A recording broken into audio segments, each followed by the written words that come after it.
Yesterday was all about Mom. Mother's Day in baseball. Marlins and Mets. Emilio Bonifacio was burning. 2 triples late in the game. Lo viste. John Buck swinging. A 2-run shot that tied it in the 7th. Jose Reyes was running. He was on base 3 times. But for the grand finale, Giancarlo. It's tied game, 9th inning. Drive to left and deep. Get out of here. Grand slam. Ball game. Walk off. Happy Mother's Day. Light that baby up.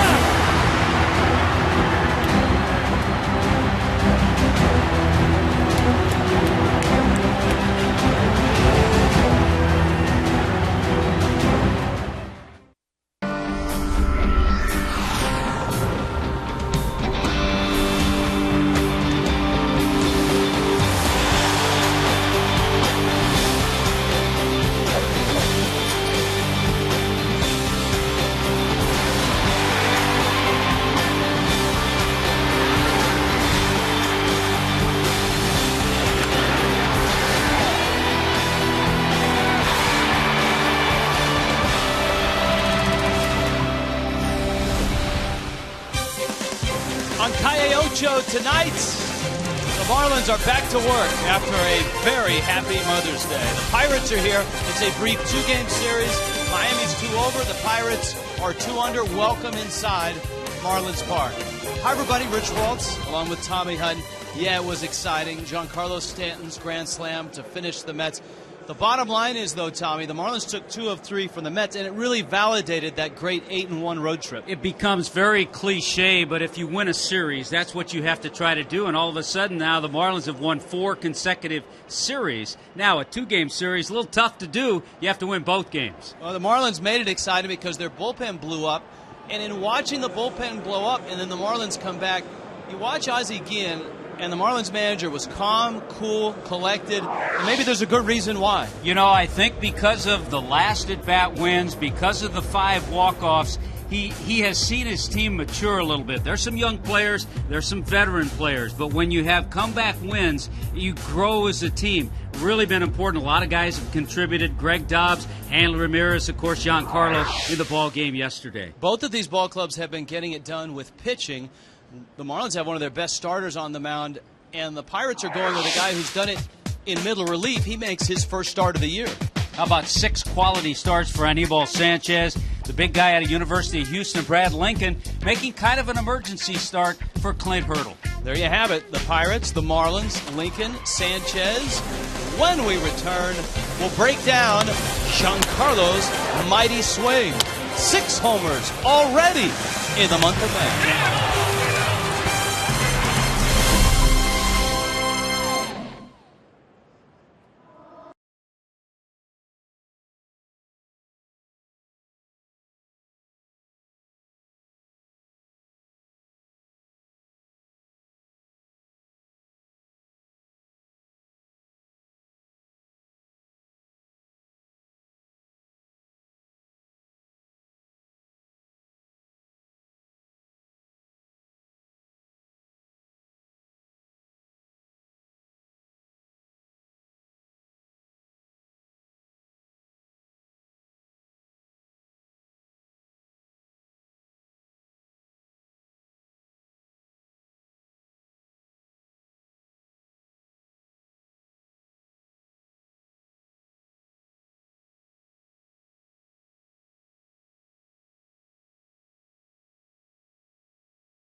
Glad you've invited us into your home, your drinking establishment, or wherever you're watching Marlins baseball tonight. If you watched yesterday, you saw that great Giancarlo Stanton grand slam. For more on that, let's go out to center field where that ball almost landed. Yeah. Craig Minervini and Jeff Conine. We're going to raise our glasses to that one, Rich. It was a great moment for Marlin fans and for the ball club to beat the Mets in the series and to do it on the strength of Giancarlo Stanton. What is it about his swing these days that has you feeling good if you're a Marlin fan? Everything about this guy's swing is right on the money right now. I mean, talk about covering, plate coverage, power. He's got it all working. We're going to break it down right here. You see the nice load. The power goes, or the weight shift backwards on that back leg. I mean, this is a classic swing. Look at the arms, the legs, everything shifting forward into the ball. You got a nice short path to the baseball. They call it the strong front leg, where the power leg on that front, the great rotation, nice and short and sweet. And look at the ball travel. I mean, you heard Ozzie Guillen talk about it earlier today. He really has not seen anyone that he's coached or played with the ball that travels off a bat like Giancarlo Stanton's. I can echo that. I mean, I can think about one guy, and that's Big Mac. Big Mac is about the only other guy that I've seen that can have that kind of velocity off the bat that Giancarlo does. I'll tell you what else is impressive. It's not just the homers. He's getting some hard doubles. He hit the ground ball, one hopper off the wall, basically a low liner. 354 in May. How impressed are you that? It's not just power. It's not just those big hits. It's doubles and some clutch singles. Well, we saw a couple hits yesterday that balls were off the plate, were almost in the left-handed batting box, and he had enough extension and plate coverage to get it into right field. So when this guy's going to be a patient hitter like he is right now, there's nothing he can't handle. It's fun. I don't care what Ozzie says. It's exciting in dramatic fashion. Ozzie says we don't need a walk-off. We want to win before that. But, hey, we'll see you after the game right back here for the post game. But up next, Rich Waltz and Tommy Hunt will have the call. Game one of this two-game series coming at you.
Park tonight, Pirates and Marlins. It's a very short two-game series.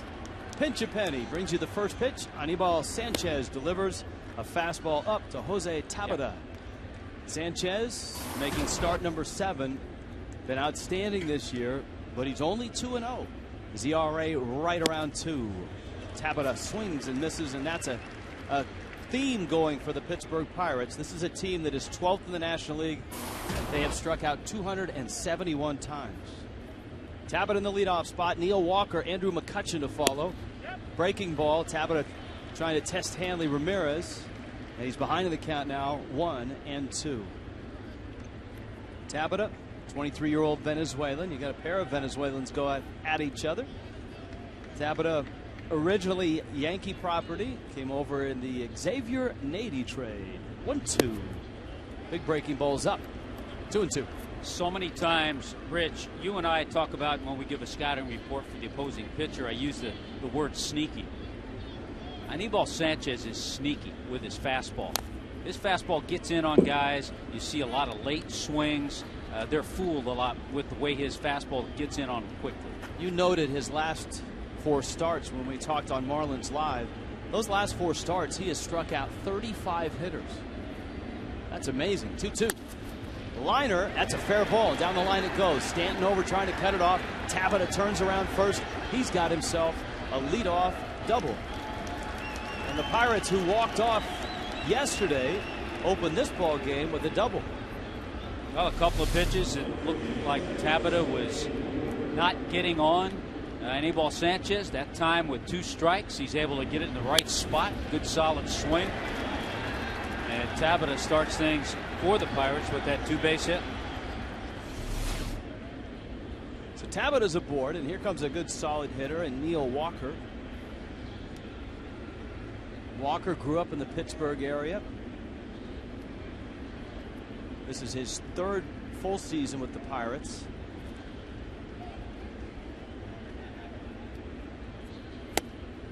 A guy that has always been able to hit. They've found a spot for him at second base.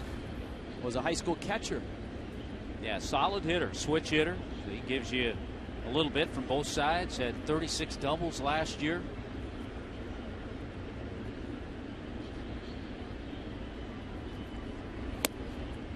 The conversion to second base was made a little easier by the fact that he had Bill Mazeroski around to help tutor him. Not bad when you have a Hall of Famer, the guy who was noted for being a tremendous club man. They have the numbers pretty consistent for Neil Walker. This is a Pirate team that's 16-18. They've won 4 of their last 6. They just took 2 of 3 from Houston.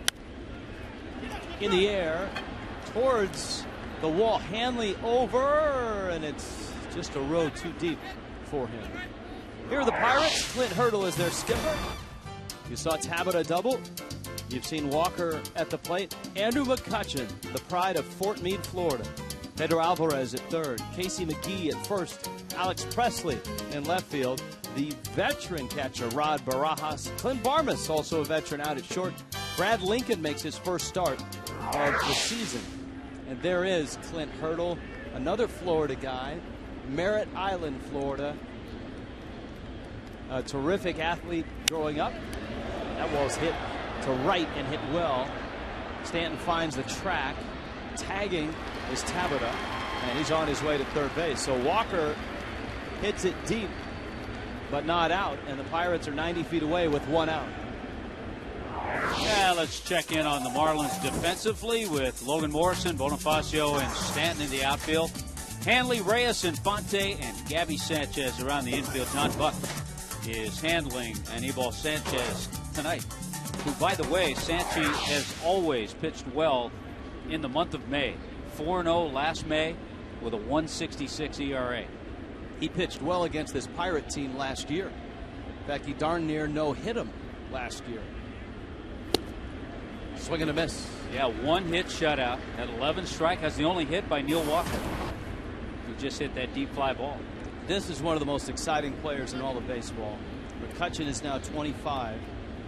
Grew up 70 miles east of St. Pete in Fort Meade, Florida. Lines it to right. Stanton's got a good arm. Tagging is Tabata. Here comes the runner. Here comes the throw. And Tabata scores. The Pirates are on the board first. McCutchen delivers a sacrifice fly. That's some pretty good baseball by the Pirates to get the double. Walker's fly ball deep enough to get the runner over to third, and then Tabata came in to score on the, I don't even want to call it a sac fly. It was a sacrifice line drive. That's right.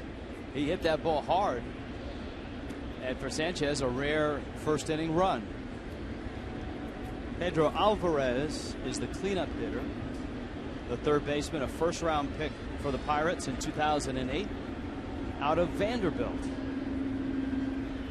And so far, 3 pretty good swings against Sanchez.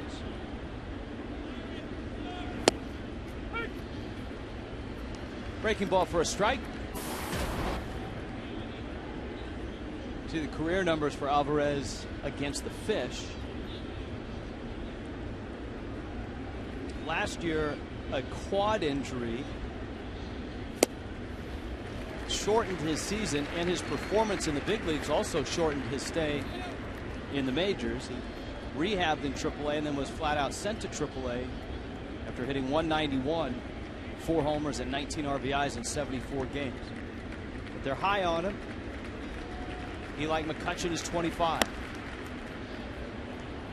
Well, there's no question, with a few exceptions, the Clint Barmases and Rod Barajas, it's a pretty young club that Clint Hurdle's working with.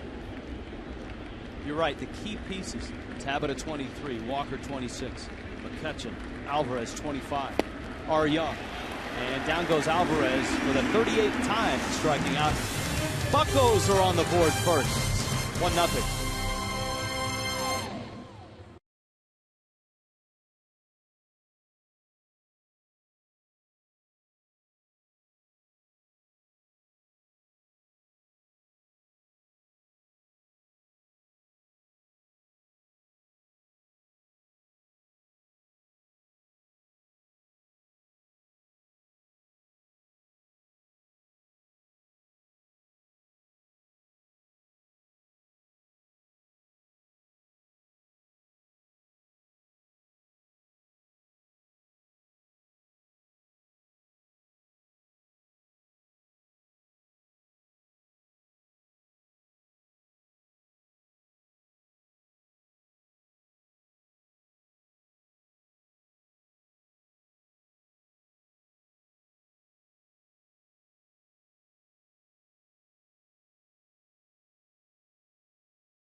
Boy, that was the year they had all those combinations, too. Yes, they did. They needed a lot of mannequins. Marlins look this way. Jose Reyes at short. Omar Infante in the 2 spot. Hanley, Ramirez, Logan Morrison follows. Giancarlo Stanton hits 5th. Gabby Sanchez trying to get on track. He's at first base. Emilio Bonifacio in center. John Buck hits 8th. Sanchez hits 9th. And that is Brad Lincoln. About to turn 27 at the end of this month. Throws a strike. And it's 0-1. Top draft pick. He was a first-round pick of the Pirates in 06. He was the 4th player chosen out of the University of Houston. Misses away to Reyes. Reyes has had a real nice start to May. 12 games. A .327 average and a .424 on base percentage. He scored 10 runs this month. Has 5 stolen bases this month. Lincoln goes up with a fastball. And the count is 1-2. Well, you go back just the last 4 games, he's been hot. 8 for 16. There's a look at the start of April and what he's done in the month of May. Breaking ball in the dirt. Now Lincoln is the 7th different Pirate to start a game in what has been a pretty good starting staff with a very good bullpen behind it, and Lincoln has been a big part of that bullpen. His ERA is 0.63 in 7 appearances. He's kind of a long man. He's gone 14 innings. Chopper. Lincoln goes up to get it, and if he doesn't snare it, Reyes has got himself an infield hit. Good timing by Brad Lincoln. If he jumps a little too soon, it's over his head. Perfectly timed leap. And you're right, if it gets over his head, Reyes has an infield hit. Yeah, the last time that Lincoln started a game was in the minor leagues. He had 2 starts in the minor leagues this year before he was called up back on April 13th. He went 7 innings. But other than that, he's worked out of that bullpen. Fastball misses up to Infante.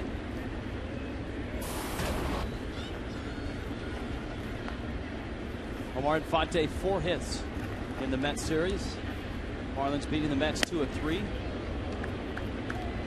The other thing, Rich, because I know you talked to Clint Hurdle, we both had an opportunity, and he figures 60, 65 pitches out of Lincoln, but that if he has long pitch innings, that could be 3 innings. So he knows he's going to have a bullpen game in this one tonight.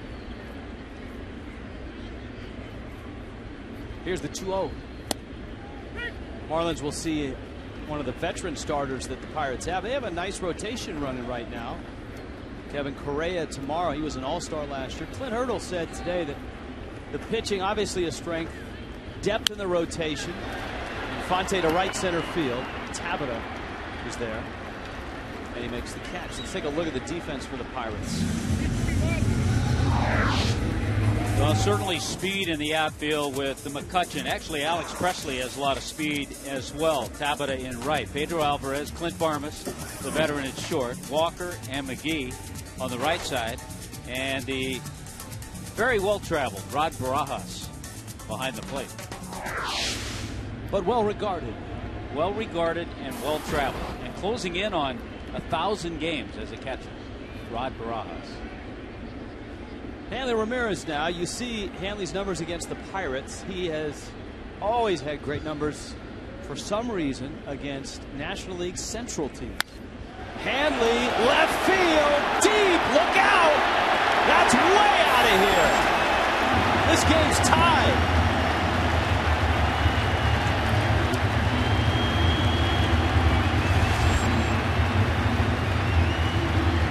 His 7th. It didn't take you long, Rich, to get it out that Hanley's had success against the Central and against the Pittsburgh Pirates. His 6th career home run now against the Pirates, and a no-doubter. Look out, Budweiser balcony. Just to the left, pretty much in the back row over the Clevelander. What a shot. A Clevelander home run. Clearing a Clevelander. And almost up around that 447 mark, which sits on the window in left field. We've wondered aloud which Marlin is going to be the first to hit one either out of here or off of the windows. And Hanley may have come the closest right there, pulling a deep home run to straightaway left. Morrison up now. And Lomo drives one in the air, left center field. Presley comes over from left, and he makes the catch. So, two teams that have trouble scoring early runs get one each in the first. Pirates, Marlins, 1-1.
Telecast in high definition, brought to you by H.H. Gregg. In Miami tonight, Marlins and Pirates. And Casey McGee pops the first pitch up he sees. Infante backpedals and makes the catch. 1 pitch, 1 out for Sanchez in the second. Andrew McCutchen with a sacrifice fly to give the Pirates their run in the first. Our Coventry Healthcare second. Hanley Ramirez answered with a home run. And so here we sit, 1-1 with Alex Presley, left-handed hitter, coming up. You talked about this Pirate Ball Club, Rich. The strikeouts, the low on-base percentage. 275 is their team on-base percentage. And that's a concern for Clint Hurdle. That's dead last in the major leagues. The next lowest is a ways away. Seattle has a 291 on-base percentage. That's dead last in the American League. Miami's on-base percentage is no great shakes either. The Marlins check in at 305. Presley out of Ole Miss. Monroe, Louisiana, home for Presley. Rolls a ground ball. Gabby Sanchez has it, steps on the bag. And there are 2 outs here in the second. Of course, now you can get single game tickets for this inaugural season of Marlins Park. Go to marlins.com and you can see the latest dynamic prices.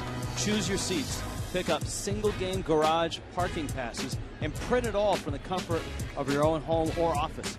Everything's just a few clicks away. So head to marlins.com today. So simple that Tommy Hutton able to go online, purchase parking for out-of-town guests. For out-of-town guests, any of the Hutton family that's coming down to the game. I'm able to maneuver my way on online to figure that all out. We were told Conk the Caveman even bought some tickets for the series upcoming with the Atlanta Braves. But not a Tuesday night game. No, because Tuesday night, that's his favorite night. That's email Twitter Tuesday. That's tomorrow. This is Rod Barajas. The estimate, by the way, of Hanley's home run, 419. That's a healthy distance. That's pretty good.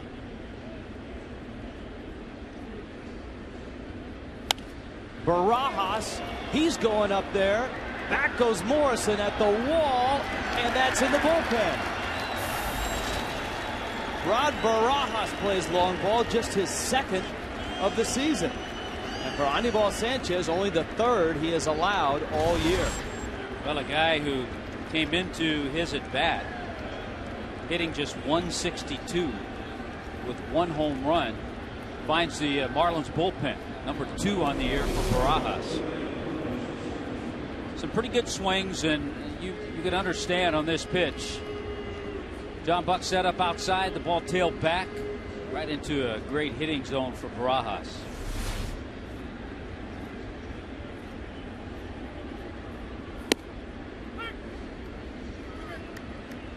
Just to give you an idea, the reason to score runs. The Marlins, when they've scored 5 or more runs, which they've done in 5 of the last 9 games, they've scored 5 or more runs.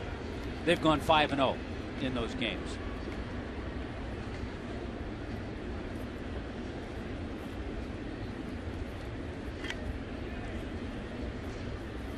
To Barmas. Into right. Stanton dives, gets a piece of it, and keeps it in front of him. Barmas has got himself a single. The Pirates are getting good swings against Anibal Sanchez tonight. Yeah, they are, and that tells me that they're not seeing a lot of movement. Good effort, just a little too far on the dive. It got him on the heel of the glove, but the good part is that Giancarlo kept that ball in front of him and kept Barmas at first base. Toyota of South Florida bringing you Foxmo tonight. And here is Lincoln with Barmas at first. By the way, home run distance. What was Hanley's? You said 413? 419. 419. That gives Hanley 3 of the longest 5 home runs hit in this young ballpark's history. Hanley has the first 2. He hit the one straightaway center. 447 feet. Yeah. And then the one he hit up on that stairwell, 439. Stanton's yesterday checked in at 432. according to HitTrackerOnline.com. There you go. Hanley's has been added to the list.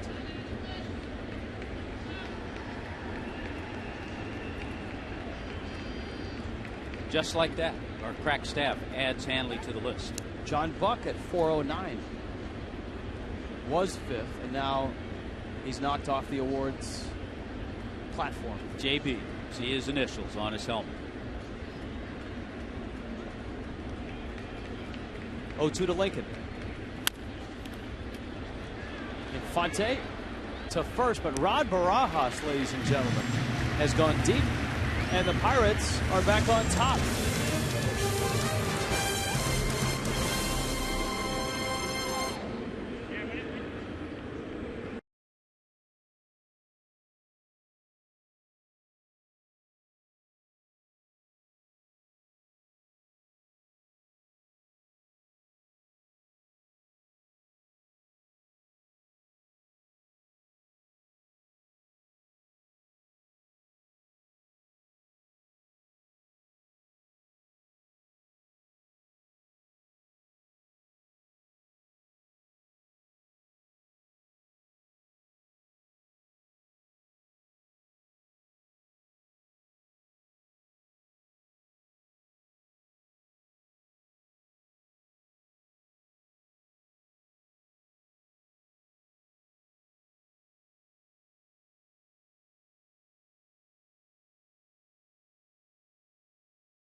Sentado en SAP for Coventry Healthcare of Florida. In Miami tonight, the Pirates have single runs in the first and the second. The Marlins got a run in the bottom of the first. Rod Barajas a solo shot, that answering Hanley Ramirez home run. And so Barajas and the Pirates, who are just 2 under, go to work here, and Brad Lincoln gets a look at Giancarlo Stanton, Gabby Sanchez, and Emilio Bonifacio. Stan, of course, last night coming up in that spot as the Mets bullpen unraveled. First Frank Francisco, then Manny Acosta. And Francisco really unraveled. Stan takes a fastball for a strike. Not happy with the strike zone of Todd Tishner. Ended up getting ejected. And dejected. Boy, Stan has seen 2 fastballs right down the middle. Giancarlo probably figured after he saw that fastball down the middle yesterday to hit the grand slam, there's no way I'm going to see that fastball, and he's seen a couple of pretty good pitches to hit. Lincoln's got that power curve as well, and misses away. The Pirates rotation, we were talking about how veteran they are now. A.J. Burnett now on the Pirates. Eric Bedard's a look at A.J. Eric Bedard, who will make his next start. James McDonald, the youngster there, and he's also contributed. Kevin Correa, the All-Star last year. Correa's in the rotation. He will start against the Marlins and Josh Johnson tomorrow night. Hard to believe AJ now 35 years old. Check on the scouting report for Lincoln.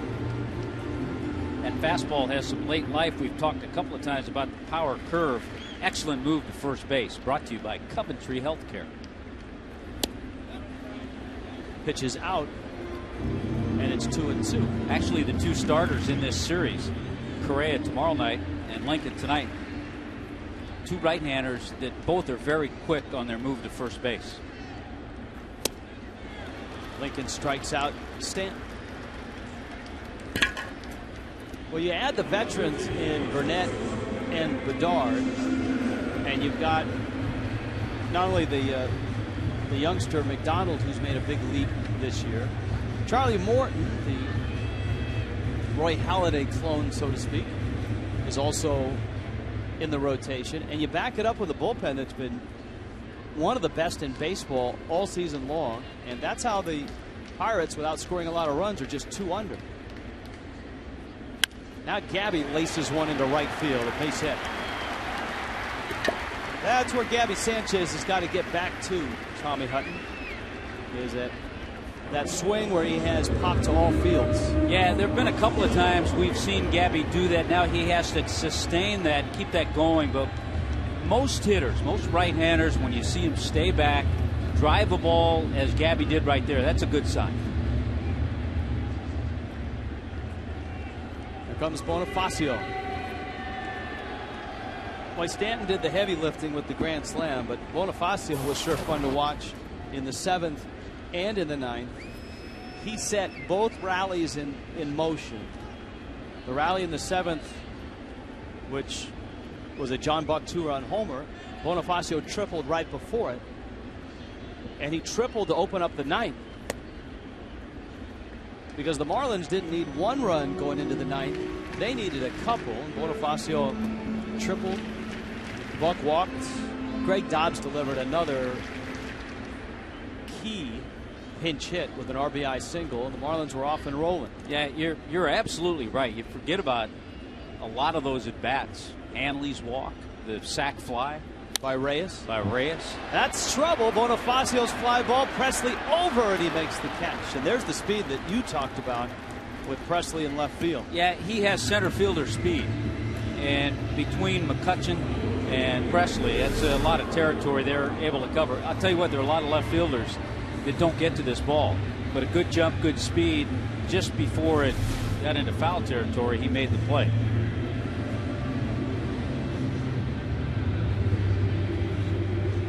Now Buck.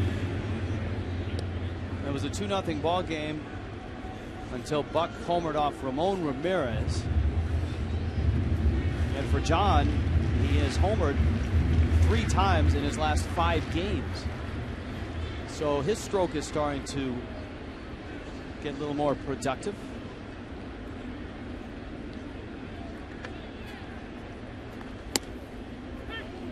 Yeah, 3 of his last 4 hits have been home runs. Just to the left of the home run sculpture. And on Mother's Day, his mother-in-law was in attendance, but a smart man. Saluting. Serious props right there. Yes. 0-1. To right. Tabata is there, and he makes the catch. Inning over. Gabby left at first. 2-1 Pirates.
check in with Craig Minervini.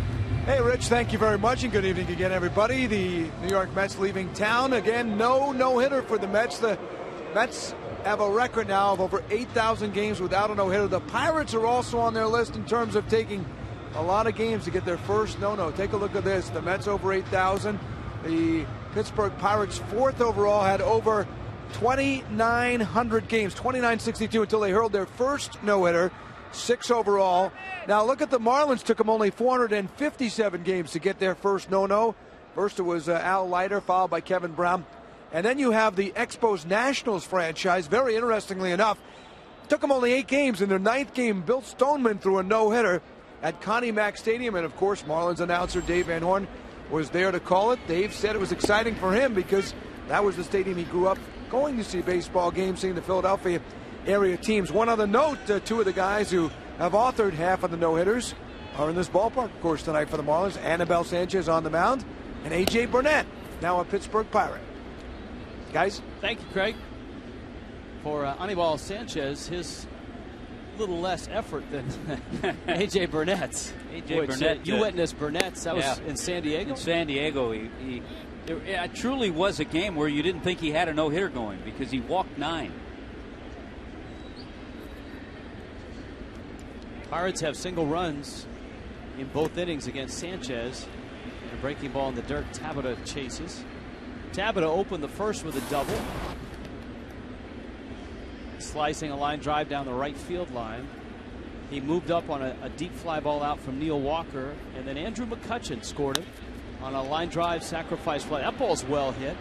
Back goes Morrison, and he reaches up, makes the catch, slams into the out-of-town scoreboard. Long run, and that ball went probably about 380 feet. It's a good effort by Logan Morrison. We talked about a well-timed leap earlier with Brad Lincoln. This is a tough one, but well-timed by Lomo. And continuing, the Pirates continue to hit the ball really hard, have good swings against Anibal Sanchez. Now Walker, who sent Stanton back towards the track. The Pirates trying to follow up on last year. Now, a 72-90 season doesn't sound like a whole lot, but for the Pirates, it was a step in the right direction. Infante flips it on over to first. This copyrighted telecast presented by the authority of the Miami Marlins may not be reproduced or retransmitted in any form. Accounts and descriptions of this game may not be disseminated without the express written consent of the Miami Marlins. Well, it's been well chronicled, written so often. The Pirates' last winning season, 1992. 19 consecutive losing seasons, the longest losing streak in North American professional sports history. And the Pirates 2 under right now, but 72 wins last year was a big improvement from 2010 when they were 57 and 105. That was their worst finish since 1952. So to go 72 and 90 is a big step forward. Remember, they had a very good first half. McCutchen especially, he was an all-star last year. Fouls it back to the screen. They had such a good first half that for a long time the Pirate fans haven't had a whole lot to cheer about. And Pirate fans really got excited, started coming out, and they really had some nice attendance at PNC this past year. McCutchen swings and misses. Sanchez gets a strikeout and his first 1-2-3 inning of the ball game.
Network, AT&T, rethink possible. In Miami tonight, Pittsburgh on top, 2-1. Bottom three, ANIBAL, Sanchez. Brad Lincoln throws a strike. Sanchez has a couple of hits this year, including a triple. It's a fastball and fouls it out of play. With the surprising start of the Pirates last year, and they're close to 500 right now, Clint Hurdle told me today one of the biggest differences now from 2 years ago is the Pirates are no longer everybody's homecoming game. And he was a terrific high school quarterback. That's a great analogy. In Merritt Island, Florida. In fact, he was coming to Miami to play quarterback for the Hurricanes. At Merritt Island High School. Had he not signed with the Kansas City Royals. But when you are the homecoming opponent, that's usually the weakest team on the schedule. And that's one of the steps they've taken in Pittsburgh. No longer a pushover. He does a lot of things with his club. He had his club out here early this afternoon, not so much to maybe get used to a new ballpark, because today they just worked on fielding. Wasn't even hitting drills. He just had all of his players on the field. He had all of the pitchers take the mound, do some drills so they get the feel for a mound they've never been on before. And as a Florida native, he was thrilled to walk in this place, look around, and say, wow, what a big upgrade this is. Reyes with the count, 2-1. Marlins offense consists of a Hanley Ramirez home run and a Gabby Sanchez single.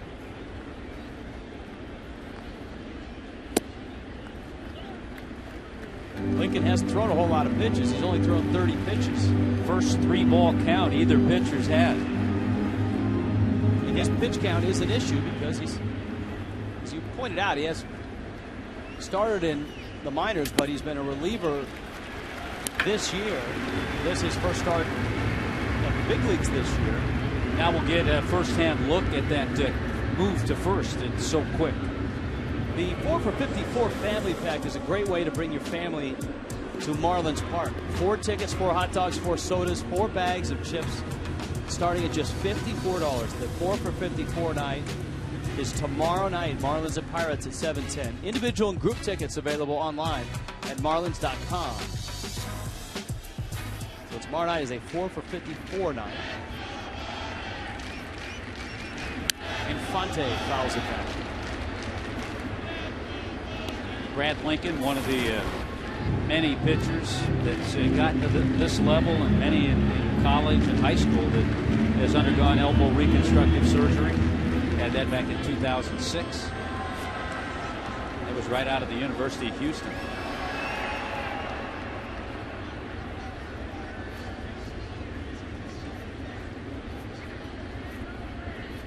Reyes not a big lead.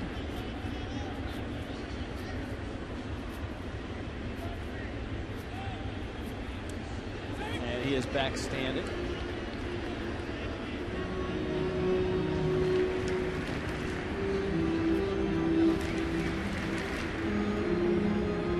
Lincoln made 8 starts in the big leagues last year, 4 relief appearances, and an ERA of 4.72.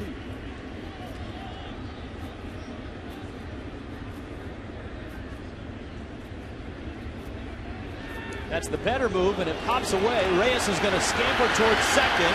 McGee's throw, he's in there. Terrific stuff from Jose Reyes. That ball didn't get by first by much. You have to have some quick instincts, and you also have to shake off being hit by that pickoff throw. But there was the quick move. It almost gets Reyes. The ball goes off the glove of McGee, and quickly Reyes on the move, and it's a close play at second base. Great reactions and great instincts by Jose Reyes. And McGee, as he was getting up, kind of leaned on Reyes a bit to just delay his departure from first base. An error charged to the pitcher, Lincoln. I think that may be reviewed and given to McGee at Could have first. been caught, yeah. Now Reyes away from second. Infante takes that power curve for a strike. It's 0-2. McGee's played some first base this year. We saw him mostly at third base for Milwaukee, where he had a couple of years ago a really solid year. Had over 100 RBIs for the Brewers.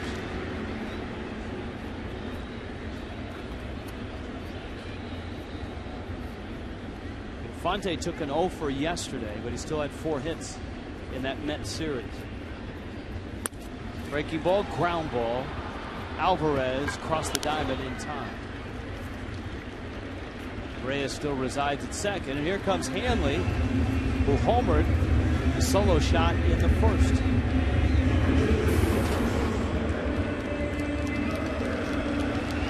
And again, you get to those situations where the Marlins have struggled this year. Just a runner in scoring position, a base hit into the outfield certainly will score Jose Reyes. And even though Hanley took one deep, 419 feet, he just has to think short, quick, drive one into the outfield and tie the game. 32 home runs for the Marlins. That's 5th in the National League. So the Marlins are starting to stack up homers. The St. Louis Cardinals with 46 coming into play today. Hanley drives this one to right center field. Tabata puts on the brakes and makes the catch. Brad Lincoln holds the lead. 3-1 Pittsburgh.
Just has yet to come to terms with wearing it in public. Boy, does it look good around the house, though. Pedro Alvarez. I can just see you going out to the mailbox to get the mail with that on. Pedro Alvarez, Casey McGee, Alex Presley against Anibal Sanchez in the 4th inning in Miami in the first of a 2-game series. I said it yesterday. It doesn't feel like you can call 2 games a series. Well, we were talking earlier the fact that the Marlins have won 4 consecutive series. This is a tough one. I guess if you split, it's certainly not losing a series. But in order to win this series, you have to win both games. What would you call, if it's not a series, a set? A set. I like that. You mentioned that yesterday. Just about everybody in baseball, at least in the National League, yes, a lot of 2-game series going on. Yep, and a 2-game series here and a 2-game series on Wednesday and Thursday. The Marlins, of course, are headed to Atlanta and then Cleveland. Hello, Cleveland. And the Pirates are headed up to Washington, D.C. They're there for 2. And then the Pirates will battle the Tigers.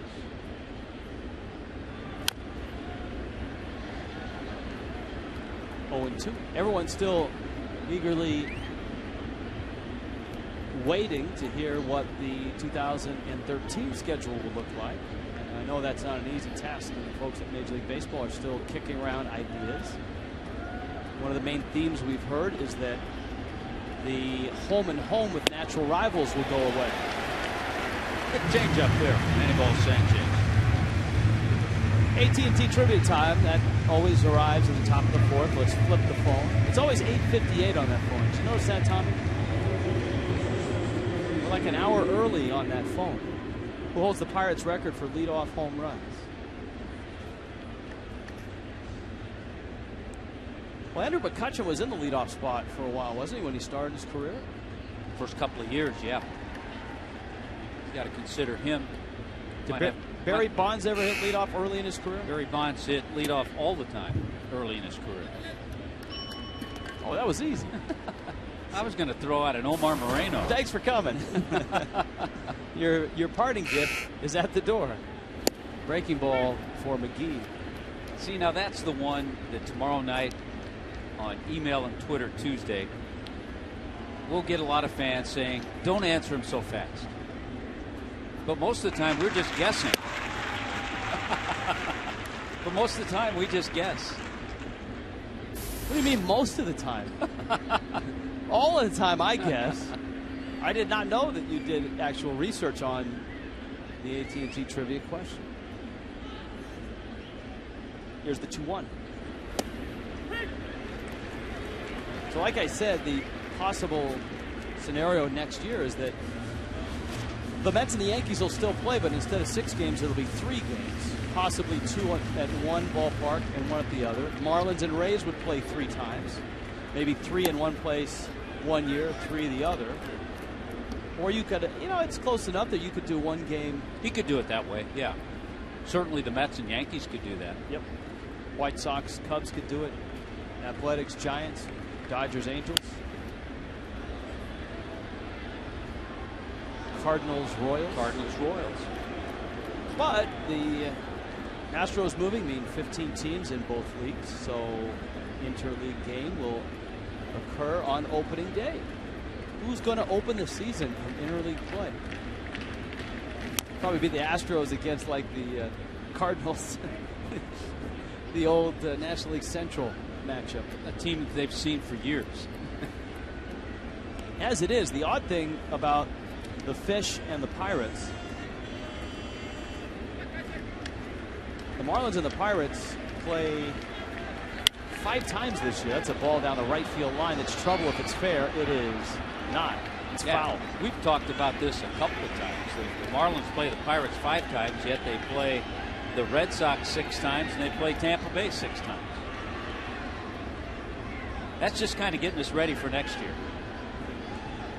Again, whoever is making the schedule has one of the toughest jobs in all of sports, because you're trying to satisfy teams that want to be home on certain holidays, teams that can't be home because their buildings are occupied with concerts or other events.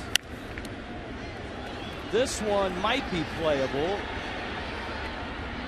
And it's out of the reach of Stanton and Gabby Sanchez. Pretty good battle going on between Anibal Sanchez and Casey McGee. This next pitch will be the 10th pitch coming to McGee.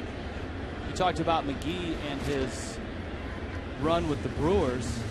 Remember, he spent 6 years in the Cubs organization, and he languished there because he was a third baseman, and Ramirez had a long-term contract. He was one of those guys who kept grinding it out every year. The irony is, the guy who has replaced McGee in Milwaukee, Ramirez. Warren Henry bringing you Fox Track. Well, he had that 1 year in 2010, hit .285 and 23 home runs, 104 RBIs. That's a terrific at bat. So McGee walks. It's an 11 pitch at bat for McGee. Pirates don't have a whole lot of guys that will steal. Presley will, McCutchen will, but they've stolen just 16 bases this year. They've been caught 13 times. So I would imagine a lot of those are on hit and runs, where the runner's just on the move. Presley now.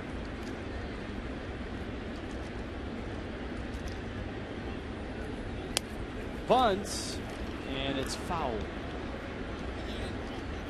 As we've noted throughout the start of the season, it's interesting to watch how teams approach Hanley Ramirez at third, whether they test him with bunts, and a few have, and Hanley has responded and made some spectacular barehanded plays.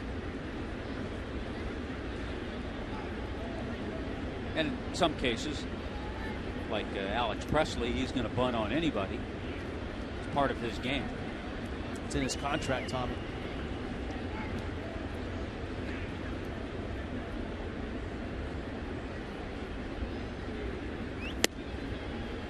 Sanchez misses high. Ball in the strike. We talked about Sanchez on Marlins Live and some of the numbers he's put up. And Tommy pointed out his strikes per 9 innings. 10.26 strikeouts per 9 innings. That is third in the National League. First in the National League is the pride of Hialeah, Gio Gonzalez. Second, Steven Strasburg. Then Sanchez, and then Tim Lincecum.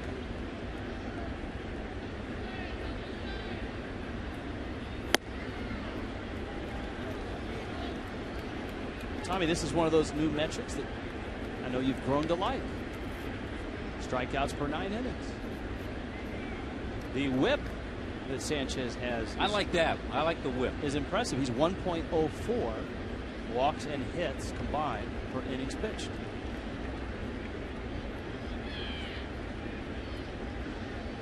Runner goes, and it's fouled back. 2-1. Here's that case. Runner on the move with Presley swinging.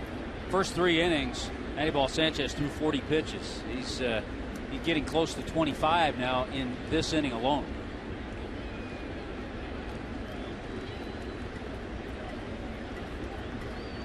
And it's funny, we talked about pitch count and how it would affect Brad Lincoln. He's only thrown 35 pitches in 3 innings of work. Sanchez back to the plate, ground ball, draws Infante close, little bobble, Reyes' relay, safe. Well, it's amazing when a runner has speed such as Presley's, just the slightest of bobbles and you don't get the double play. If there's no bobble, that's a double play, but because of that, even with the strong throw of Reyes, Presley beats it out.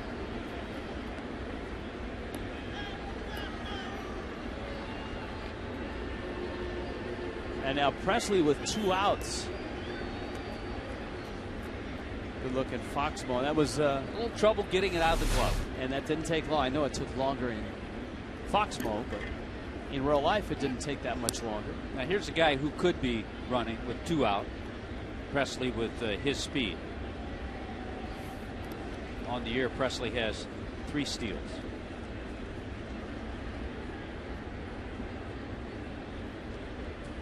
John Buck has thrown out just 3 of 19 base stealers.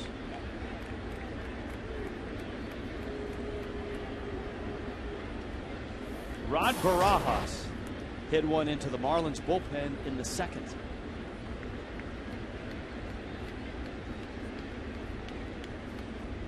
Runner goes. Foul back. You know, we talked about the travels of Barajas. He's not just been a journeyman backup catcher all the time. He's had some good years. He had some nice at-bats in the World Series in 2001 for Arizona. In 05 for Texas, he had 21 home runs, hit 19 for the Blue Jays in 09. Hit 16 last year for the Dodgers.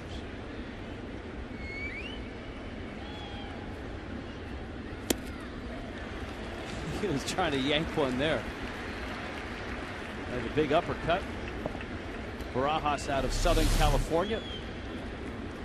Yeah, he saw that pitch up a little bit, but it just broke away from it.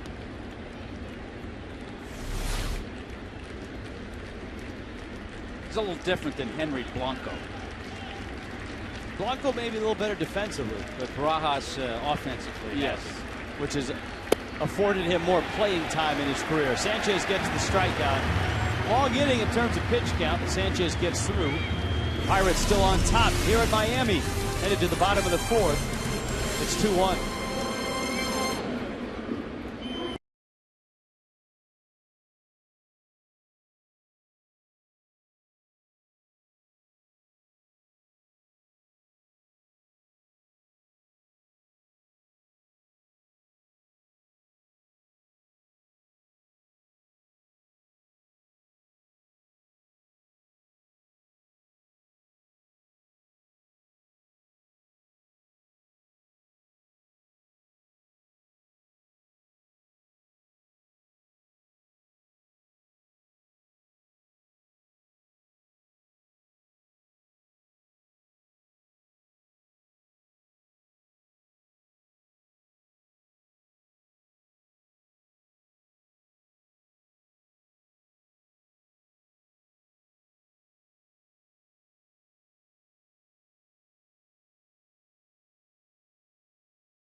The scoring here in Miami tonight.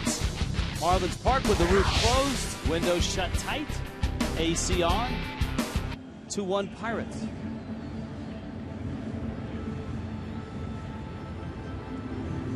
Spot starter Brad Lincoln has looked very comfortable on the mound for the Pirates.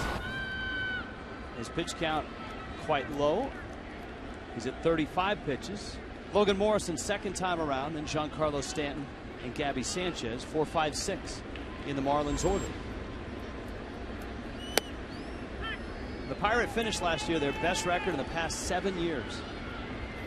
And they really engaged the baseball fans in Pittsburgh, especially in that first half. Attendance jumped 21%. And that was the biggest jump in Major League Baseball last year. Breaking ball catches the inside corner. Morrison behind in the count, 0-2.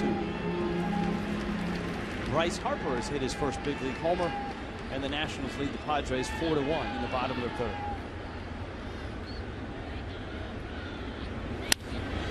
Morrison to right, Tabata after it, off the wall, and it bounces by him. He almost steams into second with a double, his second double of the season.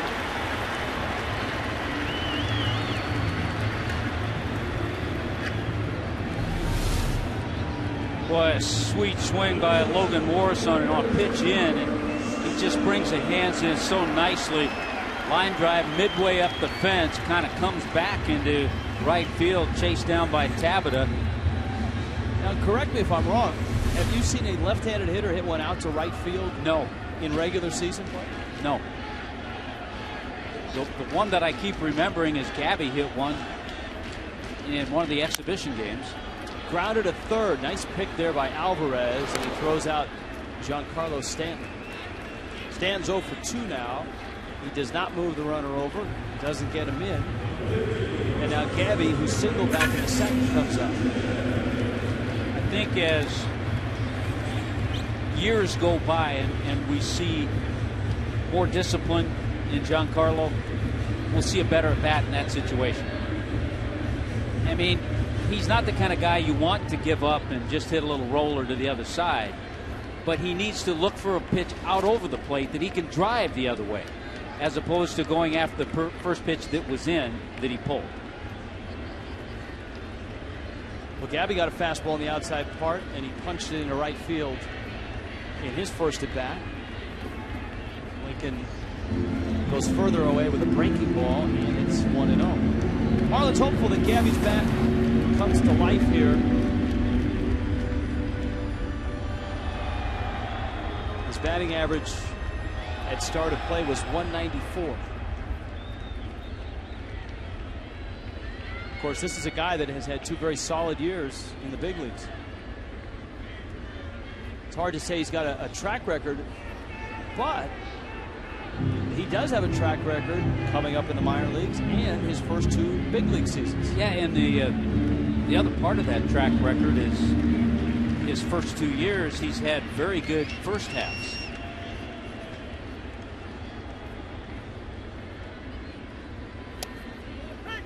There's that big power curve from Lincoln. Here are the splits, what we're talking about. In his career, 283 in the first half. That's a big difference. More home runs, more RBIs.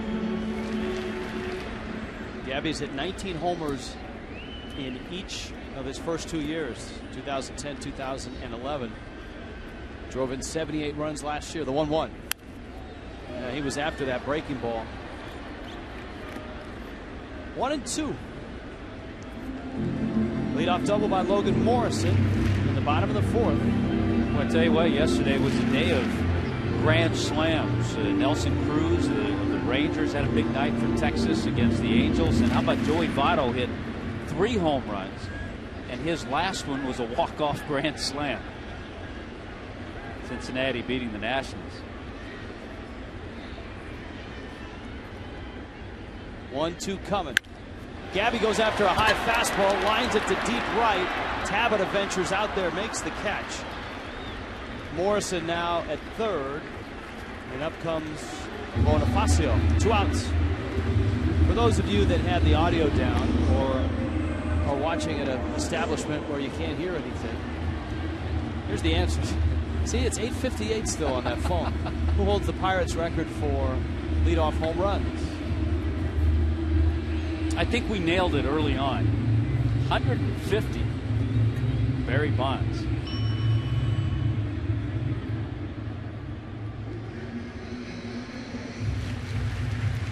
Could have thrown an Andy Van Slyke in there, but I don't think Andy Van Slyke hit leadoff a whole lot. Great day for Bonifacio yesterday.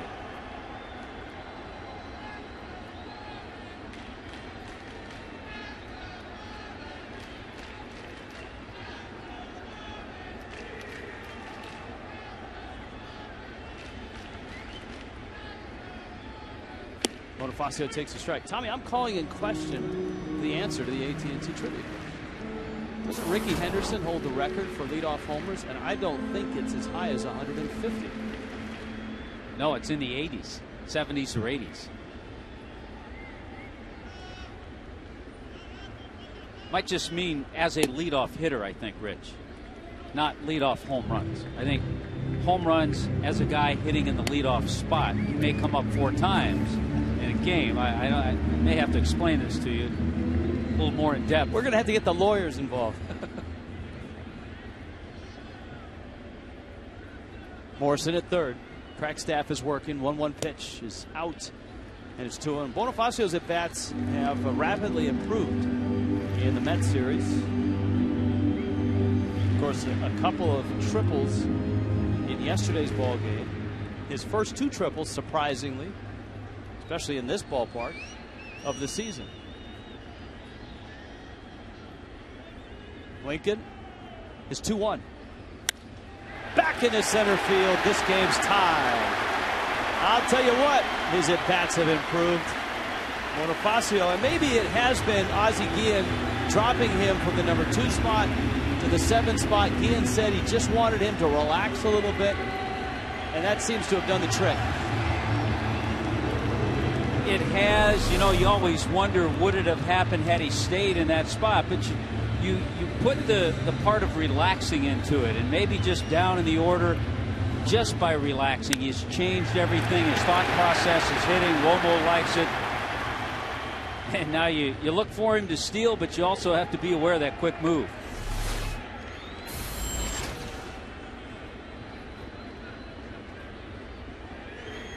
John Buck now, Bonifacio from first. It almost looked like he stumbled out of the blocks. I don't know if he was running and pulled the chute 2 steps into it.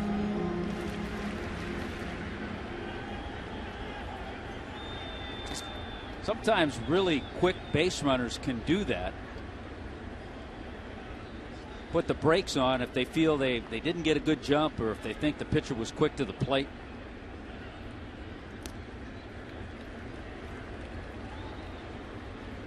I think the difference in that graphic, Rich, on the home runs is that you have a more cerebral thought process. I just look at it and go, yeah, leadoff guy. I'm not thinking the way you are when you look at that. I thought to myself, man, that's a lot of home runs to lead off a ball game.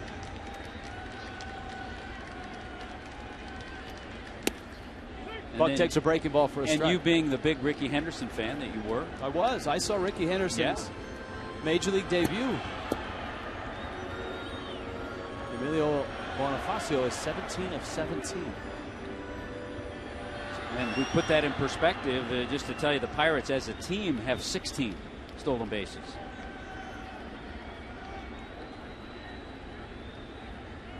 He's running, a delayed look, and he's in there. Boy. And we've said it many times, you rarely see a fast runner employ a delayed steal, but Bonifacio has it down to a science. I can't believe he pulls it off time after time, because you know in scouting reports they have it. This, you see, a little shuffle. He fools the second baseman. Walker's real late in getting over there and couldn't get the tag back.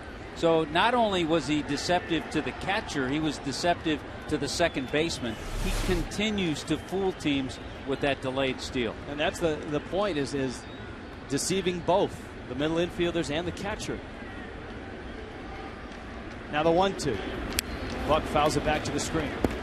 So 18 of 18. Now the record for most consecutive stolen bases to start a season without being caught, I'm thinking Vince Coleman on that one, and I'm thinking low 40s. How many of the 18 have been delayed steals for Bonifacio? I got to say 8, 9, 10 of them. Yep, a lot. Maybe not quite that many. I go 5 to 6. Oh, I would say more than 5. 5.5. Here's the 1-2. See, there's your cerebral thoughts again. He got credit for half a steal in Philadelphia.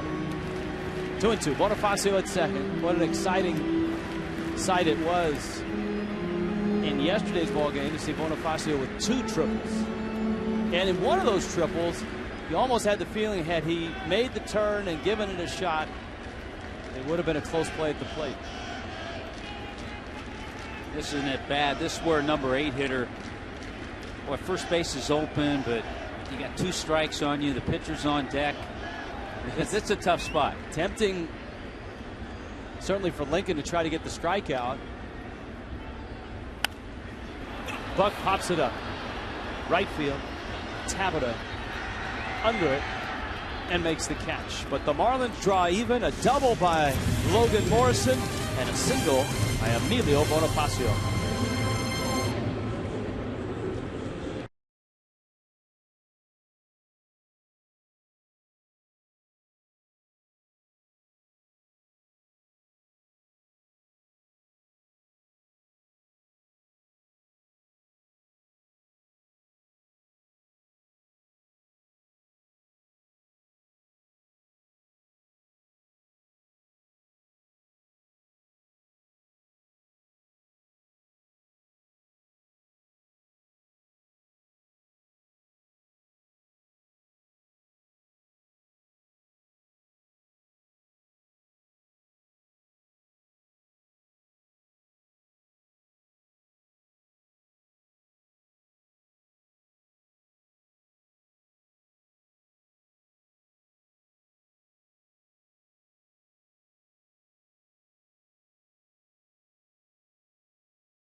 Perez, he told Emilio Bonifacio the last week or so, don't consider the pull side your enemy. He said you're guiding a lot of balls to the opposite field and it's taking away half the field that you're not hitting to. And he felt the hit Friday night really has started things for Bonifacio, the things they've been working on, extending him a little bit, about 6 inches in his stance like he was last year.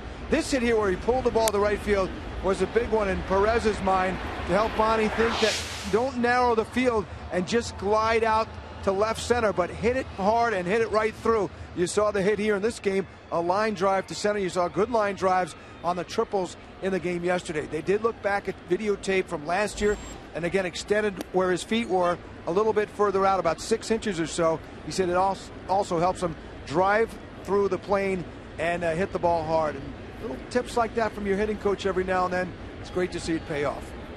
You're right, it has paid off for Bonifacio. Pop up, Buck turns. You can hear Hanley enter the picture and make the catch. And that's a play Hanley probably doesn't make in the opening week of the season. Early in the season, he probably doesn't feel comfortable and take charge that way, and he lets John Buck make the play. Just to continue on what Craig was talking about with Bonifacio and Eduardo Perez in here, Hanley, is that Eduardo Perez has a way of relaying messages. He's not in your face with it. If a guy wants to look at video, they look at video. He doesn't have the same idea for every hitter because he knows each hitter's different. Brad Lincoln bounces out. And speaking of Eduardo, how about a shout out? A couple of birthdays tonight. A couple of birthdays.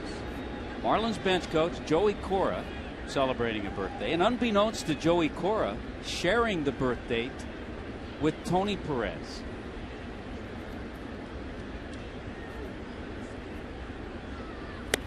There's Joey. Joey turning 31. Yeah, and I think Tony 42, 43 maybe. Jose Tabata fouls it off. Tabata, the leadoff hitter for the Pirates. Hey, there he is. Tony. Happy birthday, Tony. Happy birthday. He was a little down today because I think it's a big one, but he seemed to rally. See, he's rallied. He's fine. Sanchez with a breaking ball and a good sharp one. And he strikes out Jose Tabata. 2-2 ball game. We're halfway through in Miami tonight.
Last 15 games, 7 homers, driven in 17, and look at the Fish have flourished 11-4 in those 15 games. Just as the Marlins can count on Giancarlo, you can count on Just for Men Auto Stop for foolproof results. Subway bottom of the 5th, 2-2 ball game, Pirates and Marlins. And it's Anibal Sanchez for the Fish. I would say, Rich, at this point, Clint Hurdle has to feel pretty good about Brad Lincoln working into the 5th inning here. Yeah, because he said, 65, 70 pitches, then we'll get concerned, which is a much lower threshold than your average starter these days. Lincoln misses outside. Now, Tommy, we need to dive back into the AT&T trivia question, because there's no way Barry Bonds hit 150 leadoff home runs. I understand that, but as a leadoff hitter, he could have hit 150. I don't even think that's true either. 20 leadoff homers. The Pirates in their history have hit 150. Is that what No, you're saying? Pirates total as a Pirate, Barry Bonds hit 150. See, that's the way I read that. No. See, I'm confused already. Pirates as a team in their history have hit 150 homers, leadoff homers, and Bonds. Tomorrow we'll be back to remedial trivia. One of my favorite leadoff hitters, had some speed, would steal 60 bases. Omar Moreno. Like, which colorful Pirate catcher now has a barbecue in center field at the PNC Park?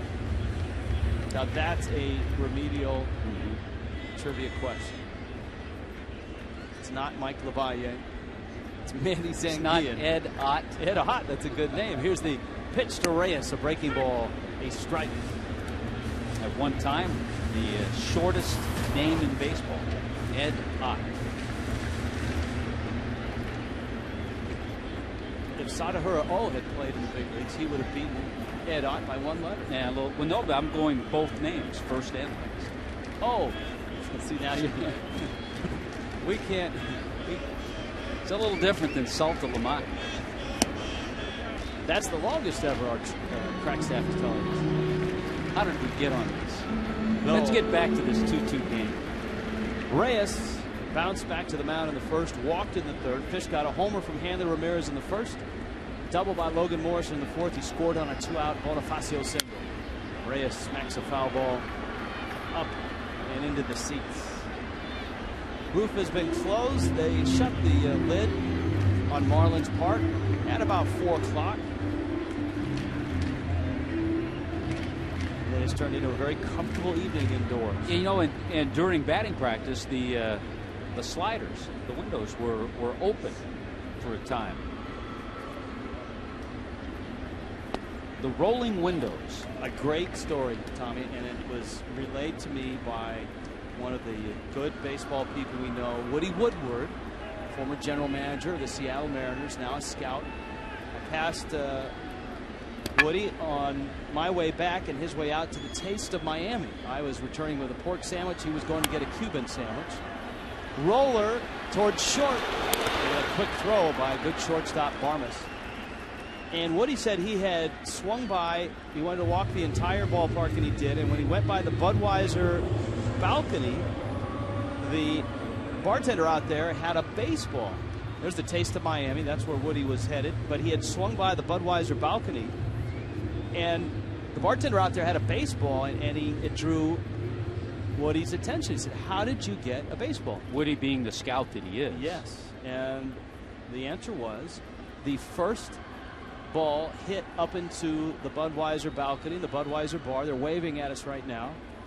Was by Giancarlo Stanton in batting practice. So Stanton went up to the Budweiser Bowtie Bar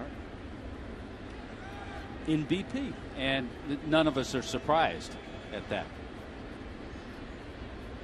Infante takes down low.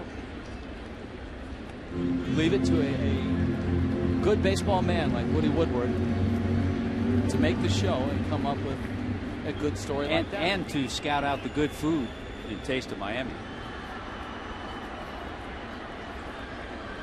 The 1-1. Infante pulls it foul.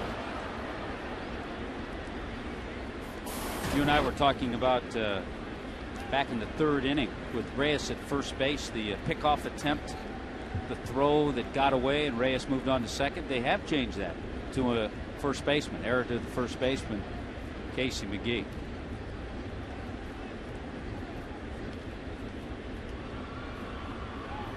1-2 to Infante.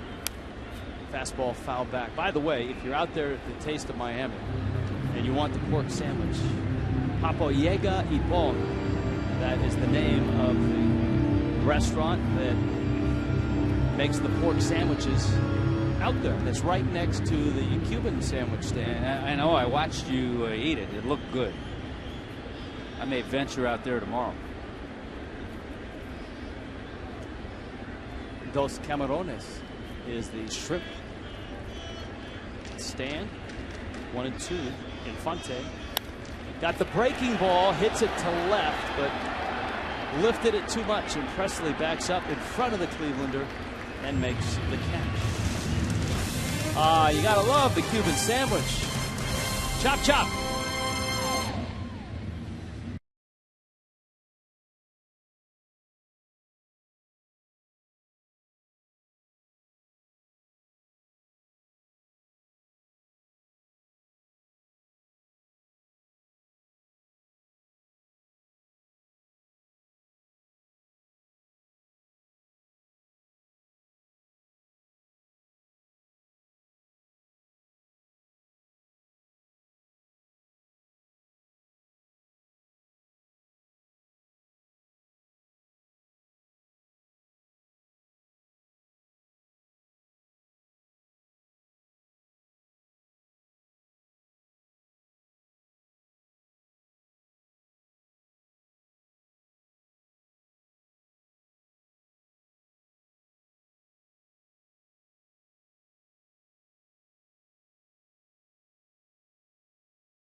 For first-class hospitality for your clients, or if you're hoping to catch a ball on the home run porch, experience Marlins baseball through a variety of affordable group packages. Marlins Park features air-conditioned comfort, great food options, and premium group entertainment. 1-877-MARLINS is the number to call if you got a group and you want to get a nice discount on your tickets and come on out and enjoy brand new Marlins Park. Neil Walker. Strike one, says Mark Wegner. Hey, a nice comeback for Anibal Sanchez. He threw 25 pitches in that fourth inning. Came back and threw 6 pitches last inning. That helps pitch count. Sanchez, a 2-0 record. An ERA to open the night at just over 2.01.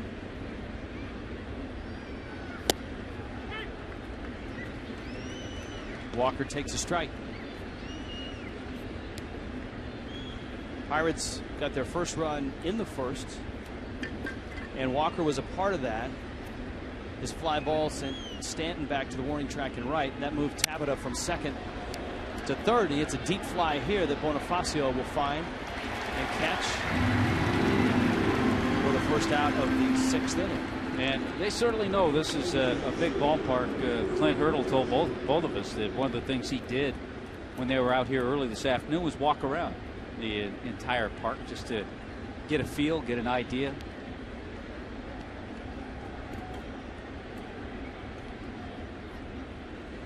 Heck, the Marlins are still getting a feel and getting an idea. Absolutely.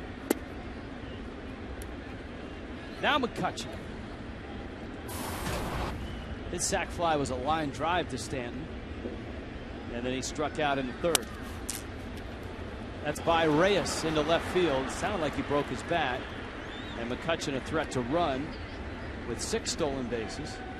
He's at first. A guy who has been consistent. 17 home runs, 26 steals. That's what he's averaged over the last 3 years, and he was rewarded for that with a real nice contract, a 6-year contract in the offseason. 6 years, $51 million. So he's locked up through 2017. And a Florida kid and a good guy. He talked to him about his Fort Meade High School football career. Great track star as well. Chose baseball, and it turned out to be the right choice. Fort Meade, about 70 miles or so east of St. Pete.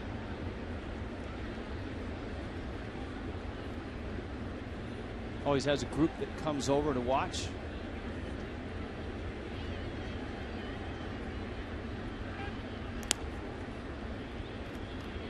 A lot of rain in the area.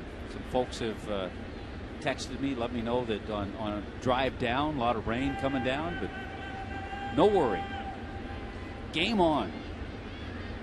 And that's something I think fans are going to get used to. That's a liner, and that's trouble with McCutchen's speed.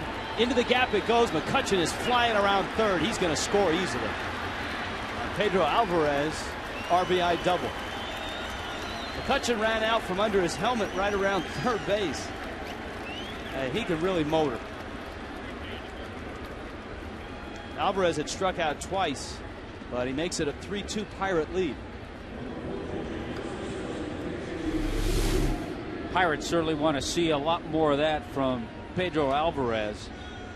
Line drive guy, solid into that gap, and you're right about McCutchen. As soon as that ball touched down, he was on the move, helmet goes off, and no problem at all crossing the finish line.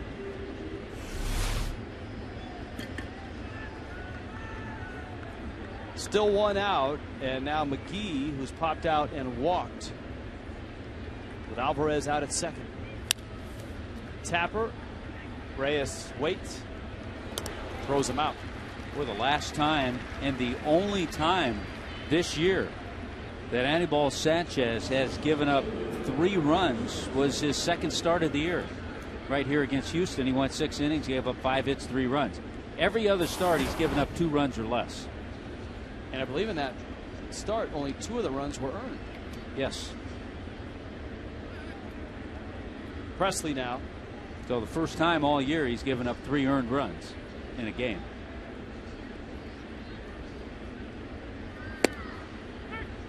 Change up for a strike. Tomorrow night going to be interesting to see Josh Johnson. And if he builds on that last start, which was a positive start. Kevin Correa has pitched better than his 1-3 record. His ERA is 3.47.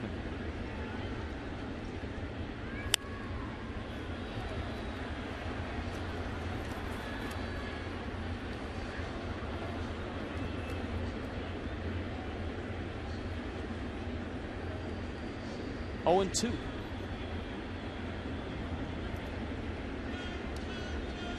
Five strikeouts for Sanchez.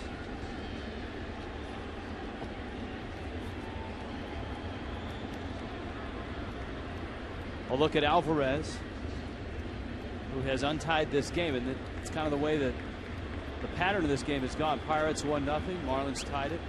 Pirates 2-1, Marlins tied it. And now Pirates 3-2.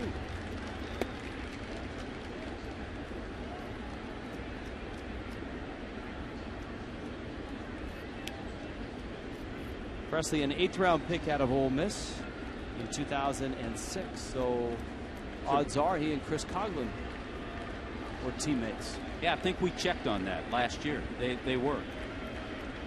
Quite possibly Seth Smith on that team as well.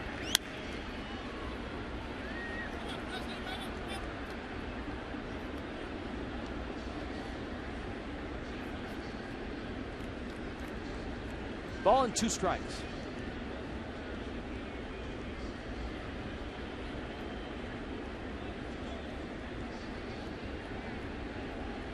Checking to see how Chris Coughlin's been doing in AAA.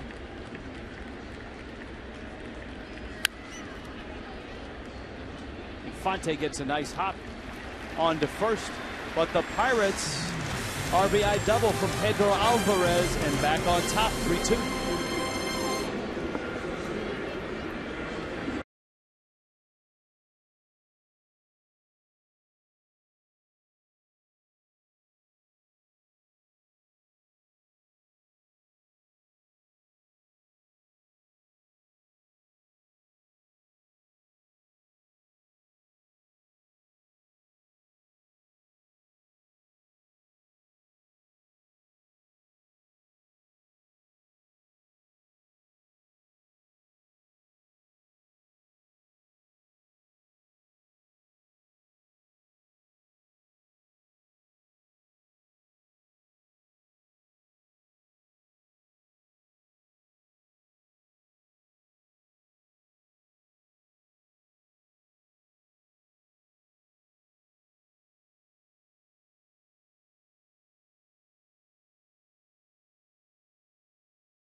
Pirates on a nice run right now, too. They've won 4 of 6, taking 2 of 3 from Houston and taking 2 of 3 from Washington. The last 4 games that Sanchez has been involved in, the score's been 3-2. Well, here he is again.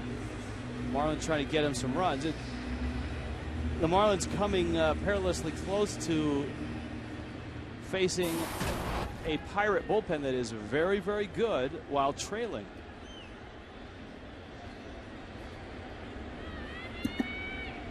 Hanley, Logan Morrison, and Giancarlo Stanton.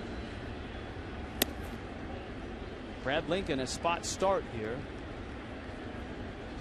in Eric Bedard's spot. Back spasms. Pirates expect Bedard to make his next start. 1-0. Breaking ball and a strike. There's that bullpen getting ready. Jared Hughes. Yeah, Bedard with a nice 2.57 ERA. His record's 2-4. But the lefty with a nifty ERA.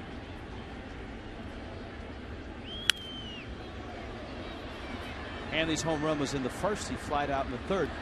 Pirates and Marlins both have some starters who deserve better in terms of wins and losses.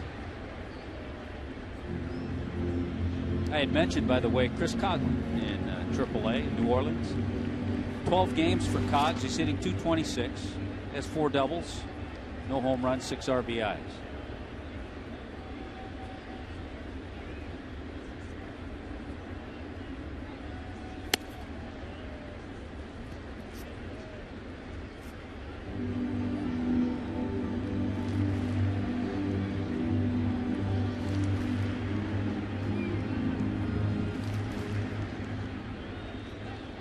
Two pitch coming. Hanley now has 7 homers. That ties him with Stanton for the team lead. Fly ball, left center. Presley circling, makes the catch. Earlier on the show, we were talking about home runs in this ballpark to right field. Now I know you and I have been waiting for the first one up into the home run porch, and we forgot about Logan Morrison's shot, which ended up in the bullpen. But our crack staff on Twitter, Mikey DeSane and Seawin6, pointing out that Morrison did, against Arizona, go out to the pen. Into the bullpen. Yeah, I think you and I were thinking up into the home run porch in that second deck.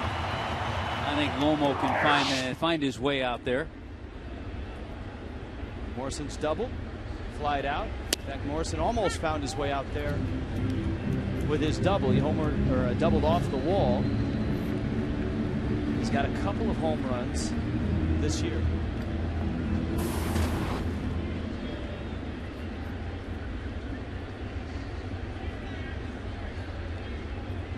The Padres are on top of the Nationals 5-4.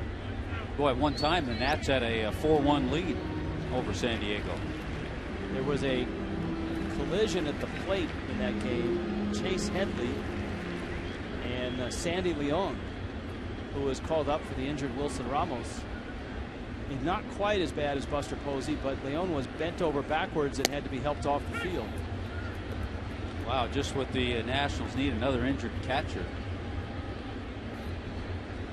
We told you Bryce Harper hit his first big league home run in that ball game. Yonder Alonso is 2 for 3 in the ball game. Well, he continues to hit. He has 12 doubles already. And I think that's a great fit for that ballpark. I know the ball didn't travel well in San Diego, but the gaps are big. And Alonso is a guy that can spray it there. He's already got a dozen doubles. He's hitting .303.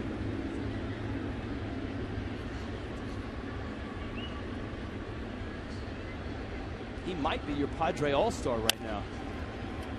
Morrison back to the mound, driving hard to first, and a flip from Lincoln. 2 outs. Then we had a nice note. It's always fun to go back in Marlins history with Giancarlo hitting that walk-off grand slam. It's happened twice before in Marlins history. Bobby Bonilla in 1997 and Dan Ugler in 2008.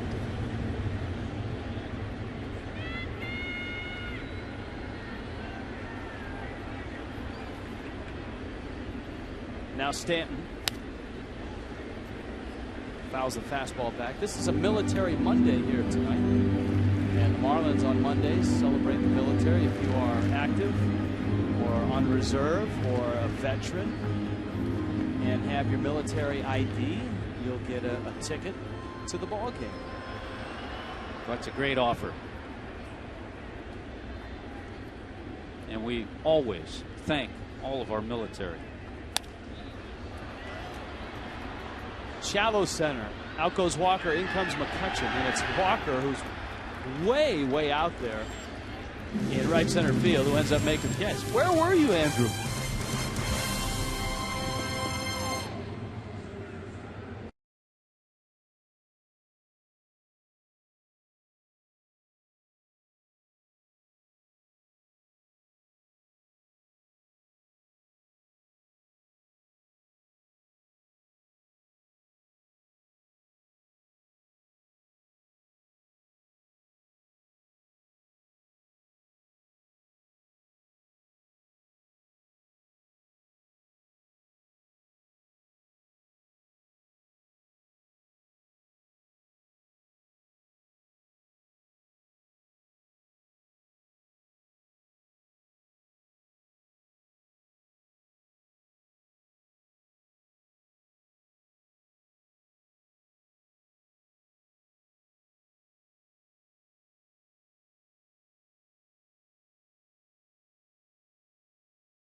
Jan Lexus game reset, 3-2, Pirates on top.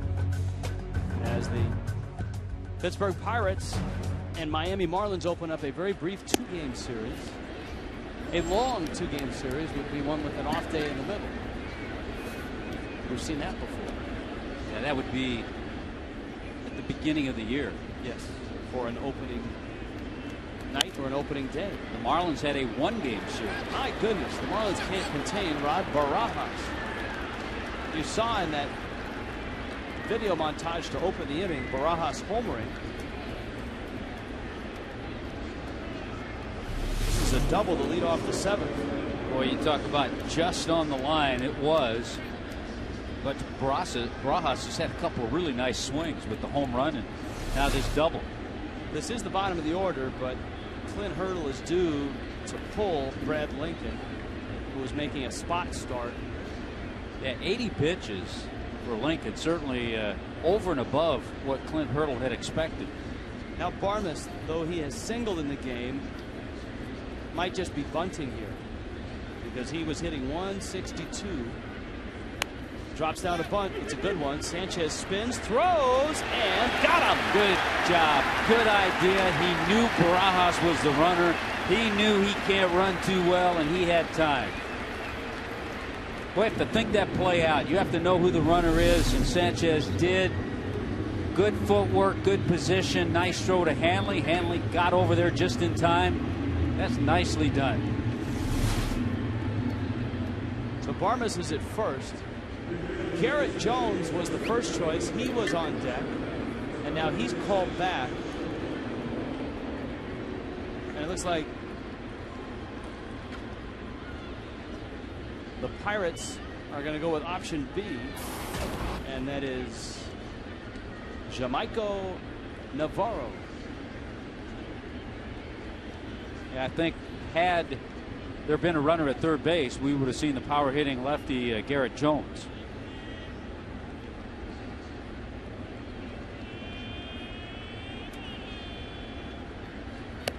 Navarro takes high. Now he's changed the pronunciation of his name this year.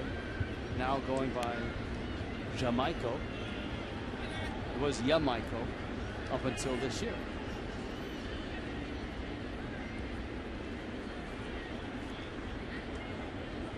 That's like you in the middle of your career.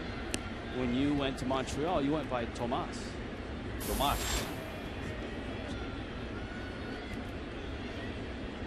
Jamaico, one of the many, we talk about it so often, out of the small town of San Pedro de Marguerite in Dominican.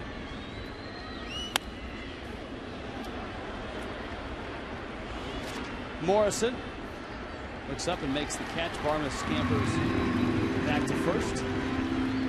Next watch party, we will be in Atlanta. Everybody else will be at Duffy's Sports Grill at the Intercoastal Mall in North Miami Beach. Marlins and Braves at 7:10. Prizes. Billy and the Energy Team. Make sure you wear your Marlins gear, and you'll get your first drink free at Duffy's Sports Grill. What could be better? Marlins and Braves at 7:10 on Fox Sports Florida.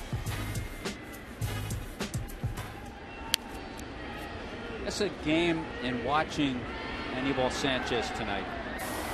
A lot of times we see him just with overpowering stuff. He hasn't had that because we've seen good swings by a lot of the Pirate hitters, and they've banged out 6 hits. They've hit the ball hard. But he's managed his way here in the 7th inning, and he's allowed just 3 runs. So he's really had to work at it tonight. He hasn't had the same stuff we've seen in the past, but this is going to be, if he gets through this inning, 5 consecutive games. He's gone 7 innings. Runner goes.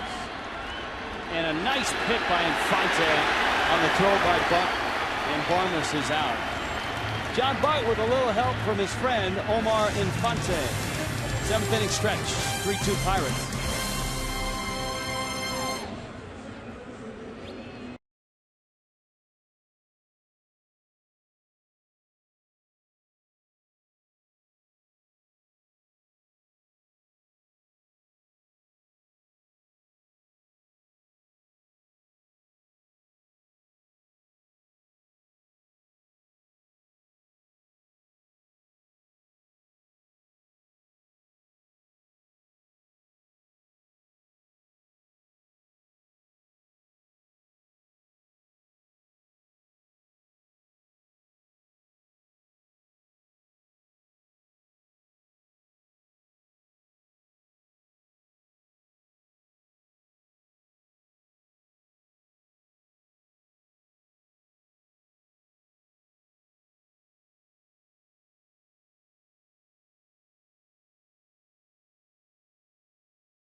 Of Miami. A lot of people eating out there. Let's check in with Craig Minervini. All right, this is a great spot to catch the game. It's my first time out here. Section 201, right field, great seats, and they are all-you-can-eat seats, and they are delicious.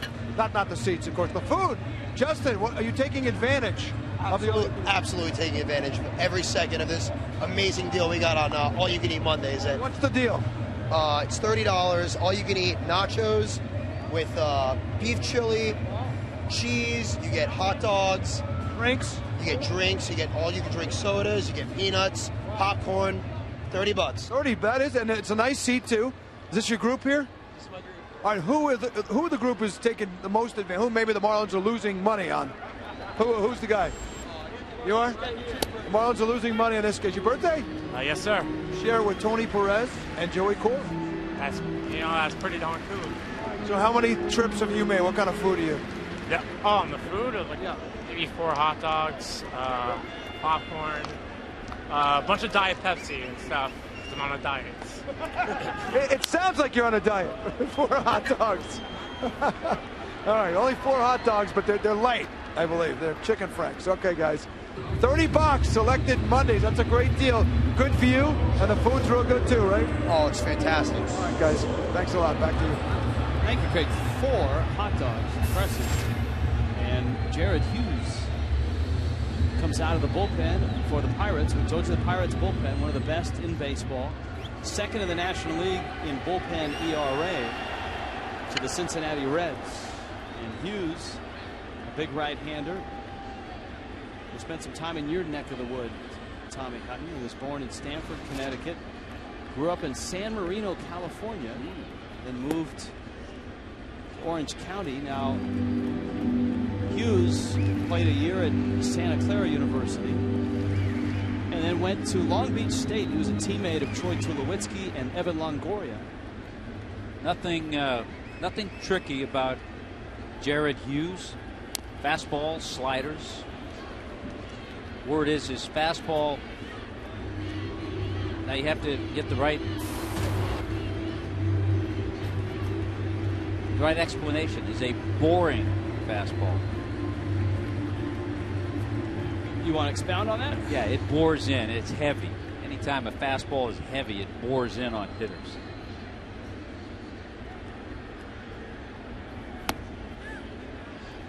No swing. Brian Knight, his first appearance on the telecast there at third base. The Pittsburgh bullpen has an 8-3 record and an ERA of 1.75. In the last 3 games, that ERA has shrunk down.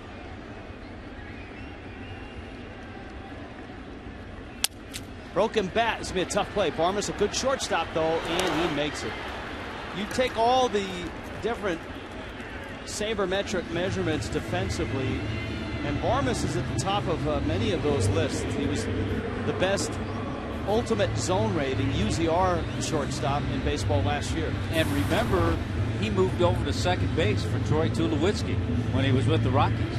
That's how good Tulowitzki is. Yeah. Of course, Tulowitzki's back, and Barmas's injury at the time paved the way for Tulowitzki to arrive.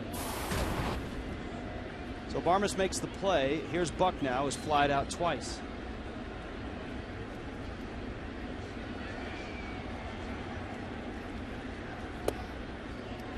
And Hughes misses down low.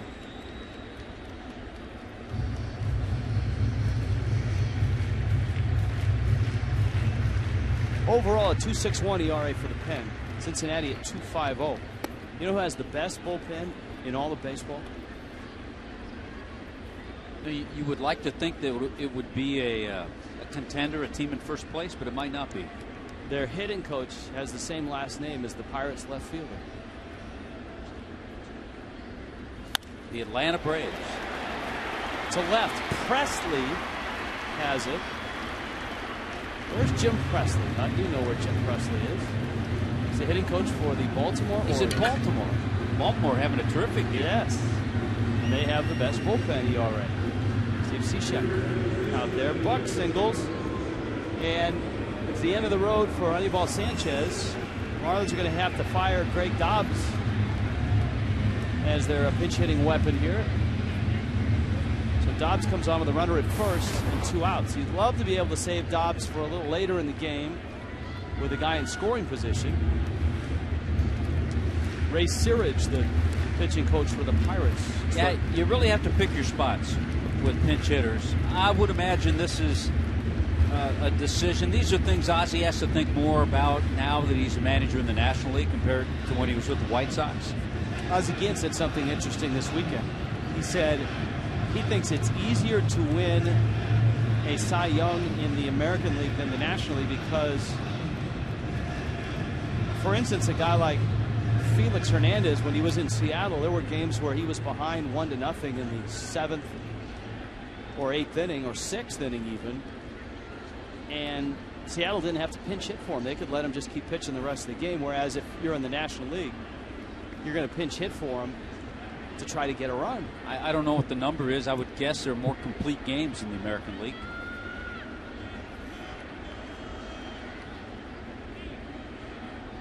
Even though the National League considered a little easier league to pitch in because you do have the 8 hitter, the number 9 hitter, the pitcher. Dobbs' RBI single in the 9th brought the Fish within a run of the Mets.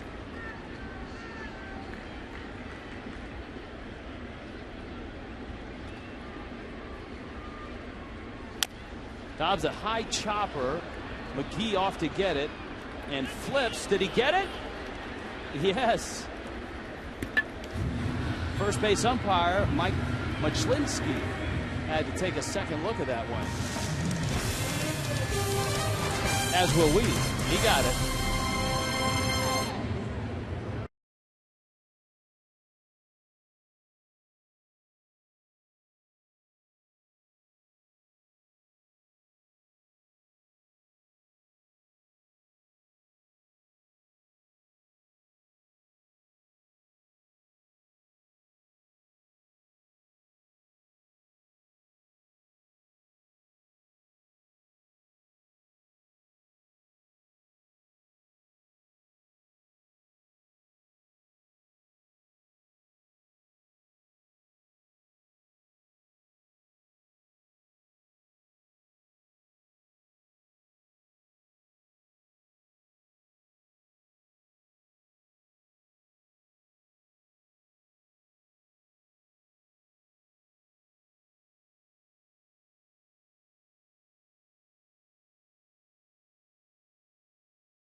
The starting pitchers brought to you by Chevron. Kevin Correa and Josh Johnson. Those are your starters for tomorrow. Let's check back in out in the all-you-can-eat section with Craig Minervini. Yeah, it's a hard place to leave, Rich. I just want to tell you, I talked to Tony, the banquet manager. This is a soft opening tonight, but he told me they're planning to do this every Monday. So fans out there, $30, all you can eat. We happen to run into, is it Alex? Yeah. And now, how many, seriously, you got 2 more hot dogs. How many hot dogs will this be? 12. You're kidding. No. All right, how about you? This is number 6. All right, so obviously they have taking advantage. That alone could cost you, in a lot of ballparks, $7, $8 a hot dog, right? You did pretty well tonight. Yeah. The production truck would love you to bring some more over if you can pile up a bunch. Is that all right? I mean, I'd probably eat them. All right, guys, let's get back to the game. $30, all you can eat, every Monday, Section 201. Back to you. Greg Dobbs at first base. Thanks, Craig. Steve Cishek comes in. So the Marlins lift. That's an interesting move. It's not a double switch because Dobbs hits in the 9th spot, so you'd put Cishek in Gabby Sanchez's spot. Ozzie, see that? And that's, we talked about having Dobbs hit in the 7th and maybe wanting to save him for later. This way he might get another at bat because you look at ahead and you know that their closer, Hammerhand's a right-hander. That's just an easy and embarrassing way to get on television, don't you think? Here's the 0-1. Out to center. Bonifacio makes the catch.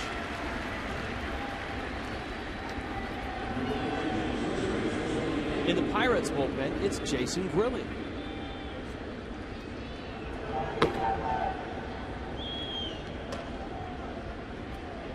Jason Grilli, now 36 years old. A Marlin briefly in 2000, a little bit in 2001.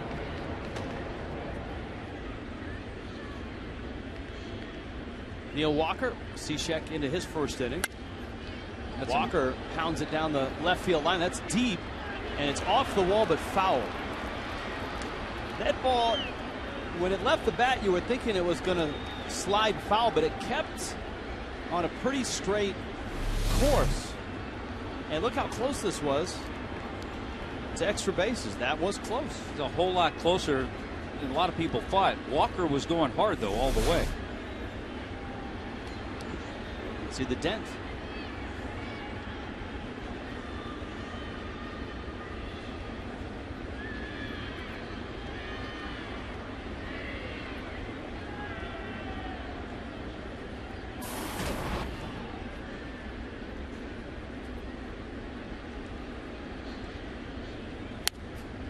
That one is going to get fouled.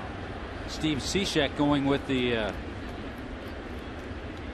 baseball socks with the stirrups, which you don't see too much. We were talking about that the other day. Ozzie once in a while will wear his socks that way. You wear the white sanitary socks underneath. Old school look. Walker fouls it back out of play. And it's 0-2. Anibal Sanchez, 7 innings, 6 hits. The 3 runs he gave up earned, a walk, 5 strikeouts. Sanchez threw 92 pitches. 0-2.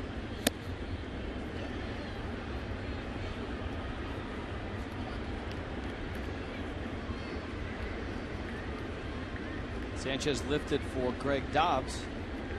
Dobbs staying in the ball game. So the pitcher spot is now 6th in the Miami order. Cishek misses. That Padre lead over the Nationals is holding up in the bottom of the 6th in Washington. 5-4 San Diego. Padres are just 12-23, while the Nationals are 21-13. Atlanta, who just had an impressive weekend sweep of St. Louis, tied with Cincinnati 1-1, bottom 7 in Atlanta. Yeah, the series was in St. Louis, too. Walker strikes out. The Mets left here and went home. The Brewers waiting for him. And right now the Mets have a 2-0 lead in the top of the 7th at home against Milwaukee. Beating Giovanni Gallardo right now. Yeah, the well-traveled Miguel Batista pitching for the Mets tonight. And pitching quite well.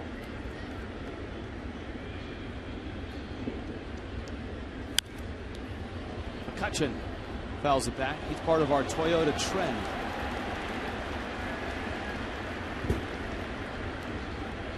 This season, the Pirates are 11-1 and scoring 4 or more runs. Not so much when 3 or less. 5-17. Tell you, McCutchen coming off a sizzling week. He had 524 last week. Had 11 hits, 21 at bats. Only Rafael Furcal had a higher average. He's been hot.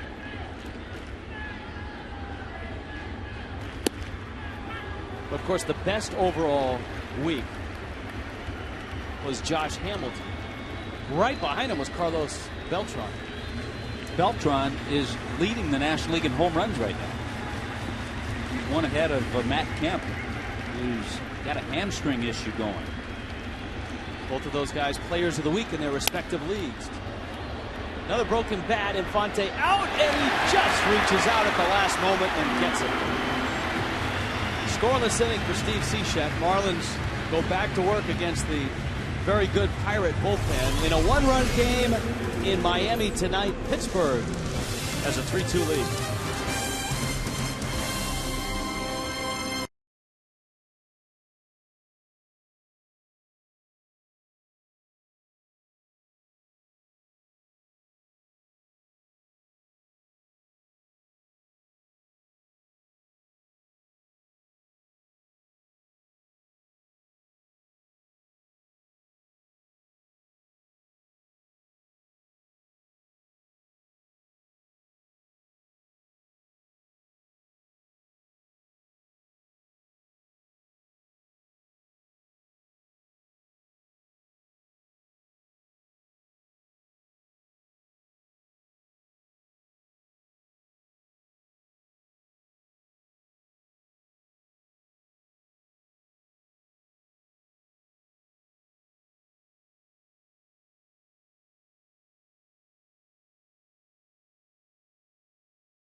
You can vote up to 25 times. 100 fans will be randomly selected to each win 2 free Marlin tickets. 1 grand prize winner, careful there, will receive a 22-person luxury suite for a game.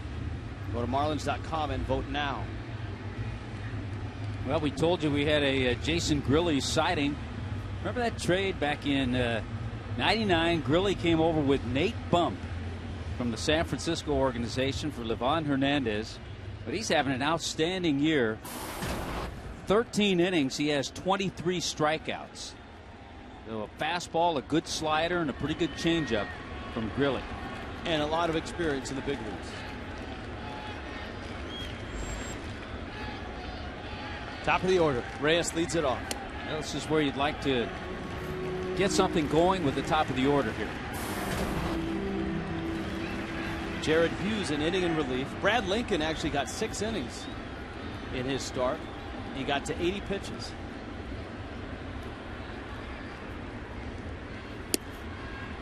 Two and 0.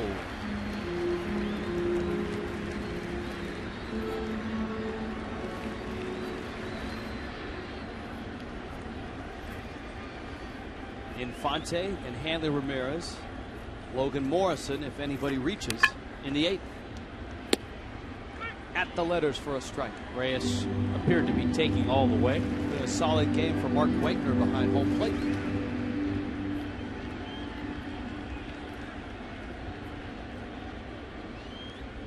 Of course, it helps when you got 2 starters who were around the plate a lot. Brad Lincoln and Anibal Sanchez.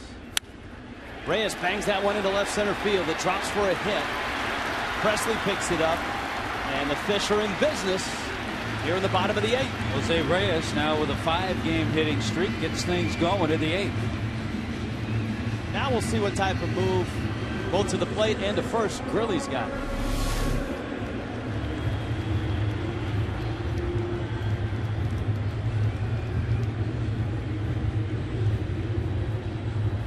It's okay to do the Loviste, but you got to be alive and know where the ball is. Getting some help from Gary Thurman or Mark Thurman. Gary Thurman at first base. Mark Thurman could teach him how to throw a breaking ball. He could throw that breaking ball, yeah.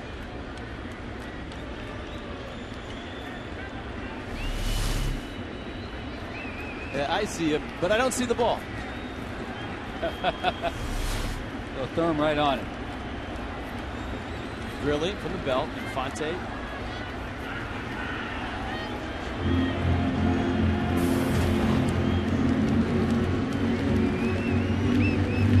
Omar is 0 for 3.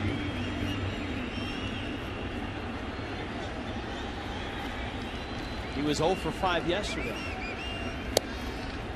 Grilli throws a strike. Try a quick move to the plate. Trying to slide that front foot out. Slide step.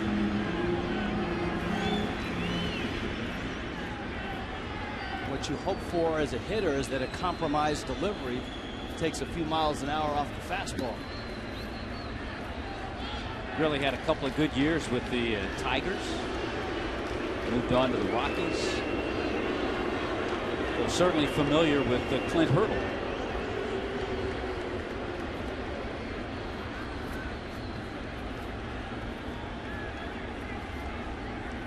Really haven't seen Reyes and Infante in a hit and run situation yet. Really just throwing strikes and he's out in front 0-2. Yeah, has that good breaking ball. Infante's seen fastball, breaking ball, first 2 pitches. Pirates have been good in close games. They won a walk-off in 12 yesterday against the Astros. Josh Harrison had the big hit. Took 2 of 3 from Houston. Took 2 of 3 from the Nationals, the first place Nationals at the time. Swing and a miss. Grilli strikes out Infante. That's impressive stuff. Well, he went upstairs with a real live fastball. We told you 14 innings, 23 strikeouts. So he got Infante to do something you don't see a whole lot from Omar. Chase a pitch that far out of the strike zone.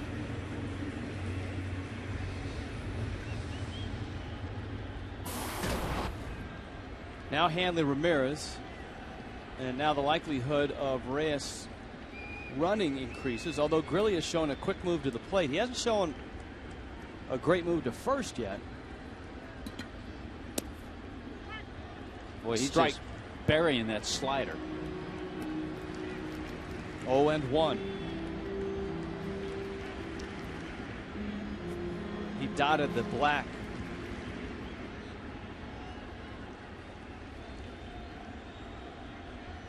Second best bullpen ERA in the National League. That's one of the reasons the Pirates are just 2 under. Boy, he's all over that outside corner. Yeah, and one with a slider, one with a 95-mile-an-hour fastball.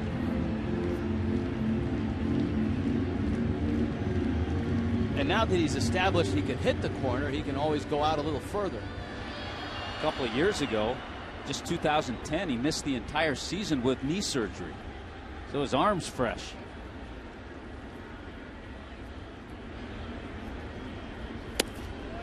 And he did. He went out a little further. 1-2.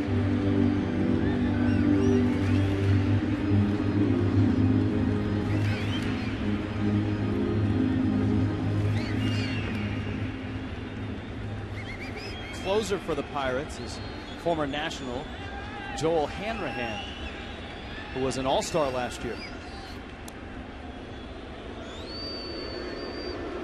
All right, if that's the move that you've seen from Reyes, can you increase your lead now? A little bit, but you've talked about it. He's so quick to the plate.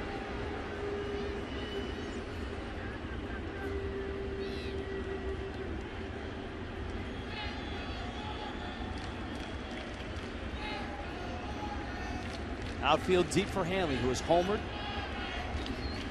He's running. 1-2 pitch. Hanley hits a fly ball to right. In comes Tabata, and it drops. Wow. Now here's the difference, and this is what happens when you have a runner on the move. Because he was on the move, Neil Walker, the second baseman, went to cover. Normally, Walker, the second baseman, has a chance to get that shallow pop fly in right field. There goes Walker. All of a sudden, there's all kinds of room in shallow right field. Now, I'm not sure he would have gotten there, but there was no chance for him, and because of that, Tabata couldn't get there either. Jose had to pick it up. He picks it up, realizes Tabata's not going to get it, and gets over to third base. I think that's also an example of an outfield playing no doubles defense. It was deeper. In a big ballpark, much like Coors Field, it allows for balls like that, flares, to fall in not only in the gap but also in front of outfielders. So with one out, the Marlins now have Hanley at first, Reyes at third, and here is Morrison, who has doubled in 3 trips.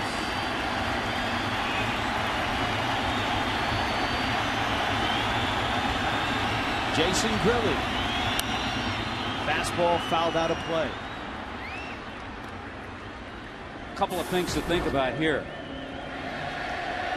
You have the double play in order, but you'd kind of like to give Logan Morrison a chance if he gets a pitch to pull. The other thing, we've seen how quick Grilli is to the plate. And the last thing you want is for Hanley to be thrown out at second. You want to give Lomo every shot to get that run in from third. Breaking ball misses low and in. Ozzie Guillen out on the top step, flashing signs. Joe Espada.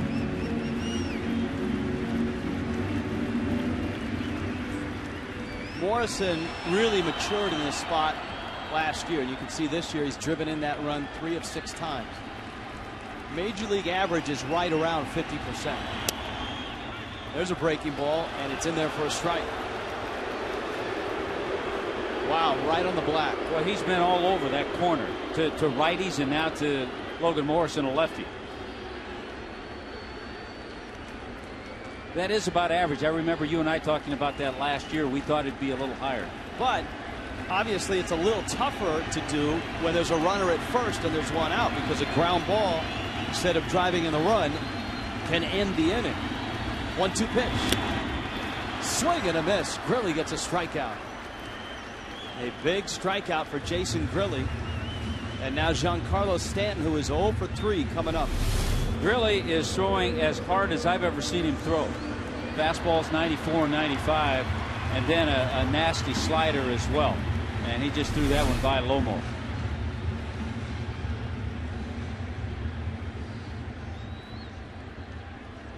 Stanton had the big blow that finished the Mets and sent everybody home for a happy Mother's Day yesterday afternoon.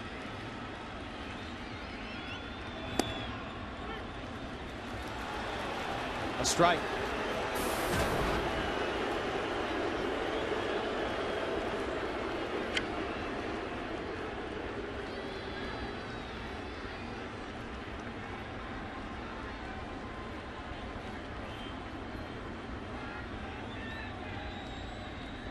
Oh, 1 coming. Elevates the fastball, and now Gurley has got Stanton obviously right where he needs it. Yeah, he has a couple of weapons. The month of May has been a good one for Giancarlo, a better one for Carlos Beltran. But he has 2 weapons here. He can go up with the fastball. We've seen him get a strikeout that way, or he's got that slider he's used. But you got to figure neither one of these pitches, whatever he throws, is going to be on the plate. Hanley runs. Stanton dumps it behind second, and waiting there is Walker. And the Marlins lead 2 in what looked like a promising 8th. That Pittsburgh pen, second best in the National League, is shining tonight.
Brings you Marlins Live. Emilio Bonifacio continues to hit after being moved down the order. We'll preview tomorrow night's game and a walk-off musical video. The Marlins already have 5 walk-off wins this year. That's 1 shy of last year, and so the folks inside the truck have put that to music. Randy Choate comes in.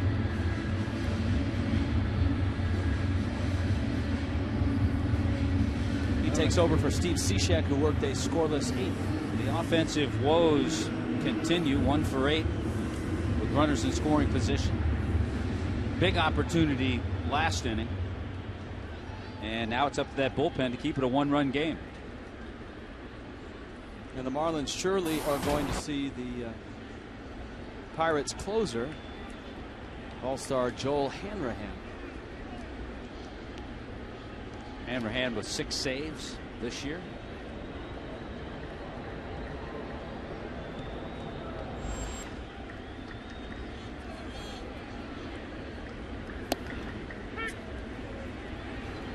Breaking ball and a strike, and Alvarez has what right now is the deciding hit. RBI double in the 6th.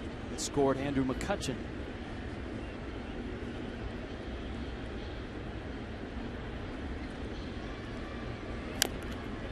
That popped up and hit him in the face. 25,666. Got the side of the helmet.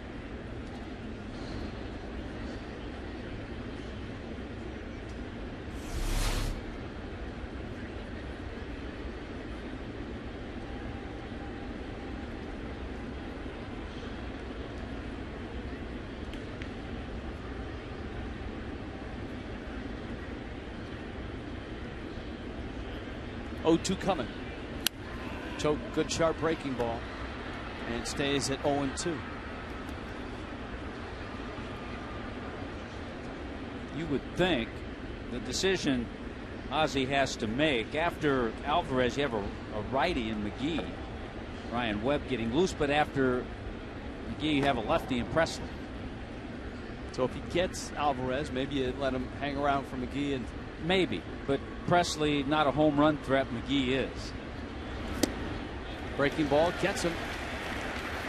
And Randy Choate strikes out Pedro Alvarez. Here comes McGee. Ozzie hasn't budged.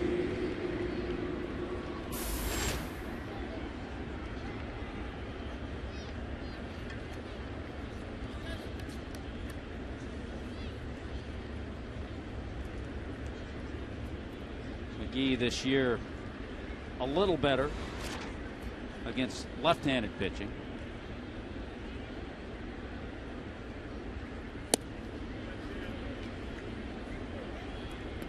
Casey McGee out of Santa Cruz, California. Fresno State.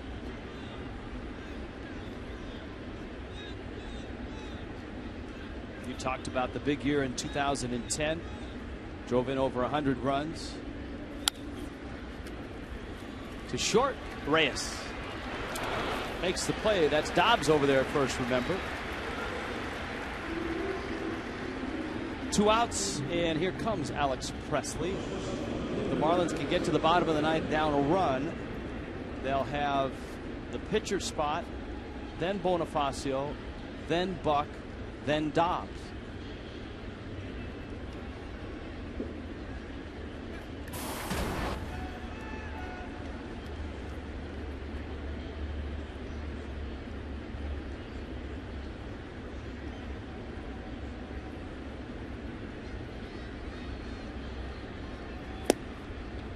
Choate whips it in there for a strike. Good stuff from Randy Choate. Comes in, usually features a couple of pitches. A fastball, slings it in there. Breaking ball.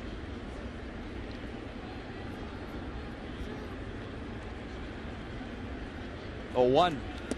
And it's out. The Marlins are going to keep playing until the end of May. No off day until the 31st. Tomorrow night finishes this 2-game series, 2 in Atlanta, 3 in Cleveland, 3 at home against the Rockies, 4 at home against the Giants, and the Nationals come to town. And a good look at the Nationals to finish off May. Marlins open June with a brief 3-game trip to Philadelphia, and then it's back home for the Braves, the Rays, and the Red Sox. So the Marlins have a huge chunk of games coming up at home. And some great competition in the month of June. Oh, yeah. Nationals, Braves, Rays, Red Sox. Marlins have already seen the Giants. Their first look at Colorado.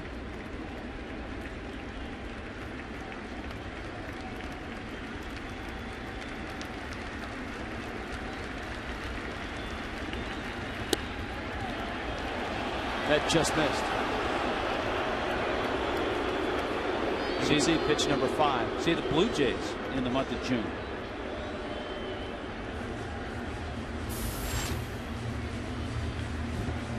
There's Rod Barajas. I think that's why Ryan Webb's getting loose, just in case. Barajas has homered and doubled. 3-2 coming from Randy Choate. It is out. Presley walks.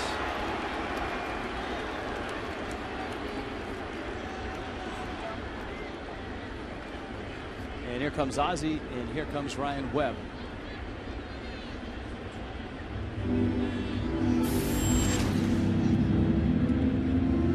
So Randy Choate got the first 2. He loses Presley. And he will exit. Webb comes in. We step away.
2 top 9, 2 outs. Brian Webb in to face Rod Barajas. Webb's numbers. Here's something that Webb, I'm sure, has been reminded of. He was in the Mets series.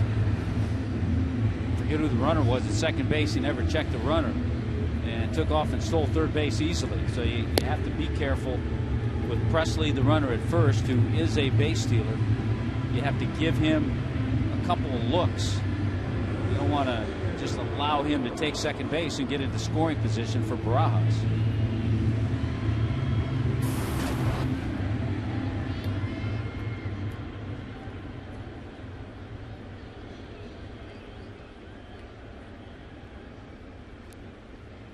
You see the batting average down below. Barajas has raised his average 20 points already, from 162 to 182 with his 2 hits.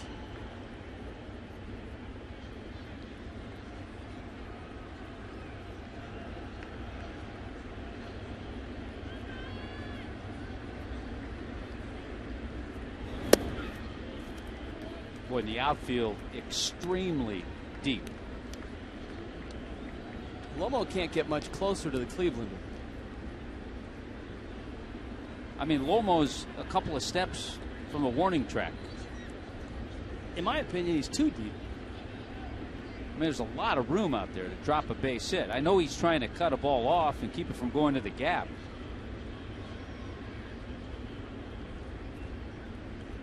Runner goes. A strike. And the throw. Wow, what a pick. Infante for the second time tonight helps out John Buck. This one a little more spectacular than the last one. How about from the knees is JB.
How long can the Marlins keep living like this?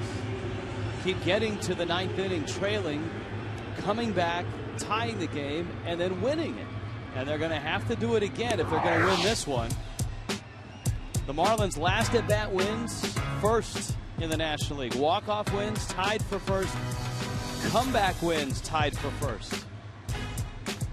However, they are facing a guy that was an all-star closer last year, Joel Hanrahan. 6 of 7 in save opportunities this year. You know, from Grilly, the hitter saw a 94, 95 fastball, good slider. That's very similar of the stuff that Hanrahan has. Last year, 40 of 44 in save opportunities in that all-star year for the Pirates. Austin Kearns will pinch hit for the pitcher spot. Bonifacio and Buck. Maybe Dobbs if it gets that far. Fastball up from Hanrahan. Marlins saw a lot of him as a National. In fact, Austin Kearns was his teammate with the Nationals. Hanrahan is out of Norwalk, Virginia. He's 30. This is his 3rd year with Pittsburgh. Kearns takes a rip at a 96-mile-an-hour fastball.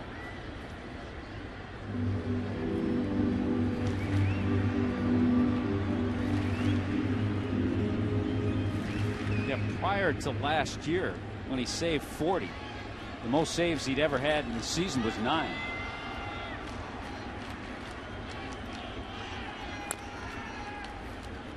And he has stuck to the fastball against Kearns with the count 1-2. He was traded to the Pirates from the Nationals in the Sean Burnett, Niger Morgan deal. Hanrahan coming from Washington to Pittsburgh. The other two headed to Washington. 1-2 coming to Kearns. Breaking ball, he was on it, lines it, may have hit it too hard, he did. And McCutchen is there to run it down. Boy, he stayed with all those fastballs. He finally went with a slider, and Austin Kearns had a great swing. But immediately, Andrew McCutchen filled up that gap in left center. And that's one of the great things about McCutchen. He is so good in the outfield. He covers so much ground. Boy, he hit that ball hard, too. Now Bonifacio, and the hope for the fish is that Bonifacio can find his way to first, and then, gentlemen, start your motors from there. He's 1 for 3. The RBI single came in the 4th.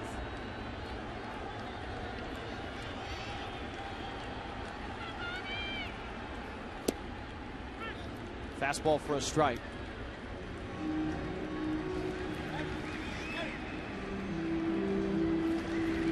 (3-2) Pirates.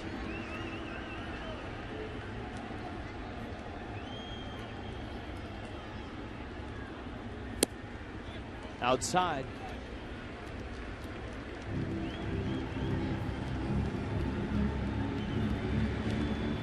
Miami was down a couple of runs yesterday in the 9th. Frank Francisco imploded. Manny Acosta tried to save it, and the Marlins walked off. Here, Hanrahan looks like he's locked in. He's out in front 1-2.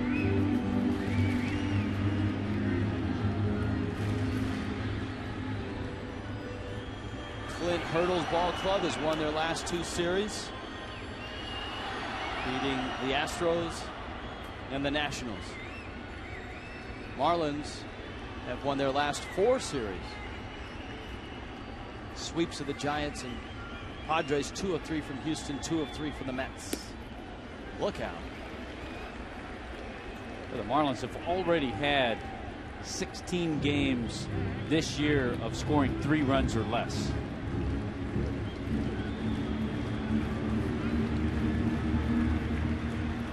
And you can also ask, how long will that go on for a ball club that has a lot of offensive pieces?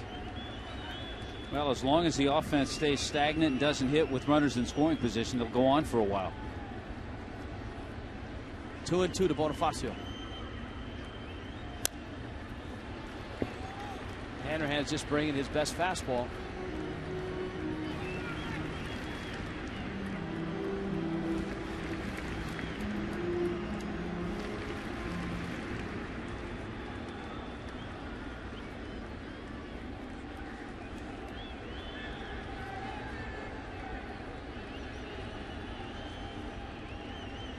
(2-2). Bonifacio battling here.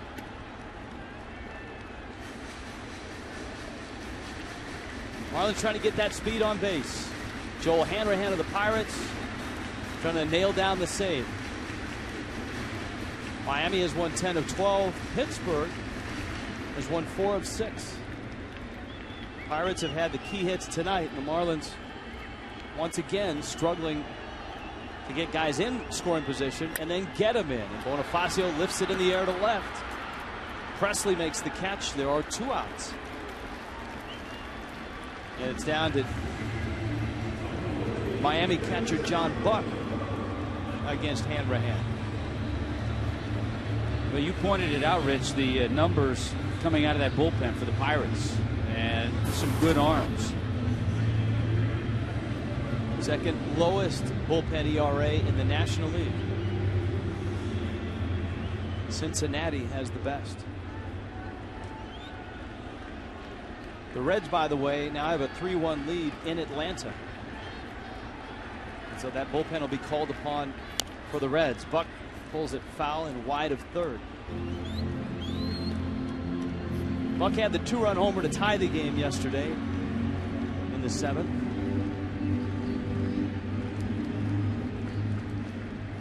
As we told you, his bat is starting to come to life. 3 homers last 5 games.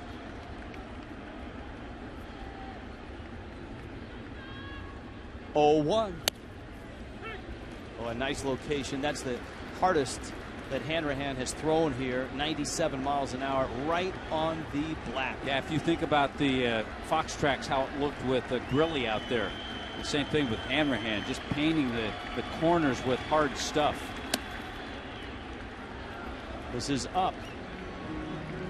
The one thing about John Buck is he is strong enough and he has good enough power that he can hit that outside pitch out to right. He's done that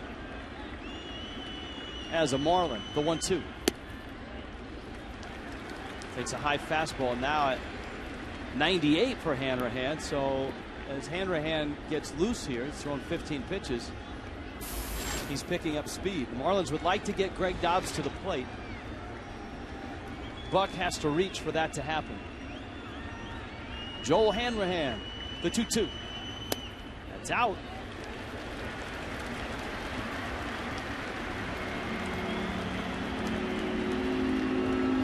Three and two. The slider that he threw, maybe the only slider of the inning, was to Austin Kearns, and Kearns tattooed it to center. It was caught by McCutchen. Yeah, he was all over. So you would expect fastball here. 3-2 to Buck. Popped it up. Casey McGee and the Pittsburgh Pirates have this one. Game 1 of a brief 2-game series. Pittsburgh wins it. And the Marlins, who keep putting themselves in this position, fail to come back and have to live with a 3-2 Pittsburgh win here tonight. Marlins baseball on Fox Sports Florida is brought to you by AT&T, the nation's largest 4G network. AT&T, rethink possible. And by Checkers, feast on. 3-2 the final as the Pirates beat the Fish. Marlins Live is coming up.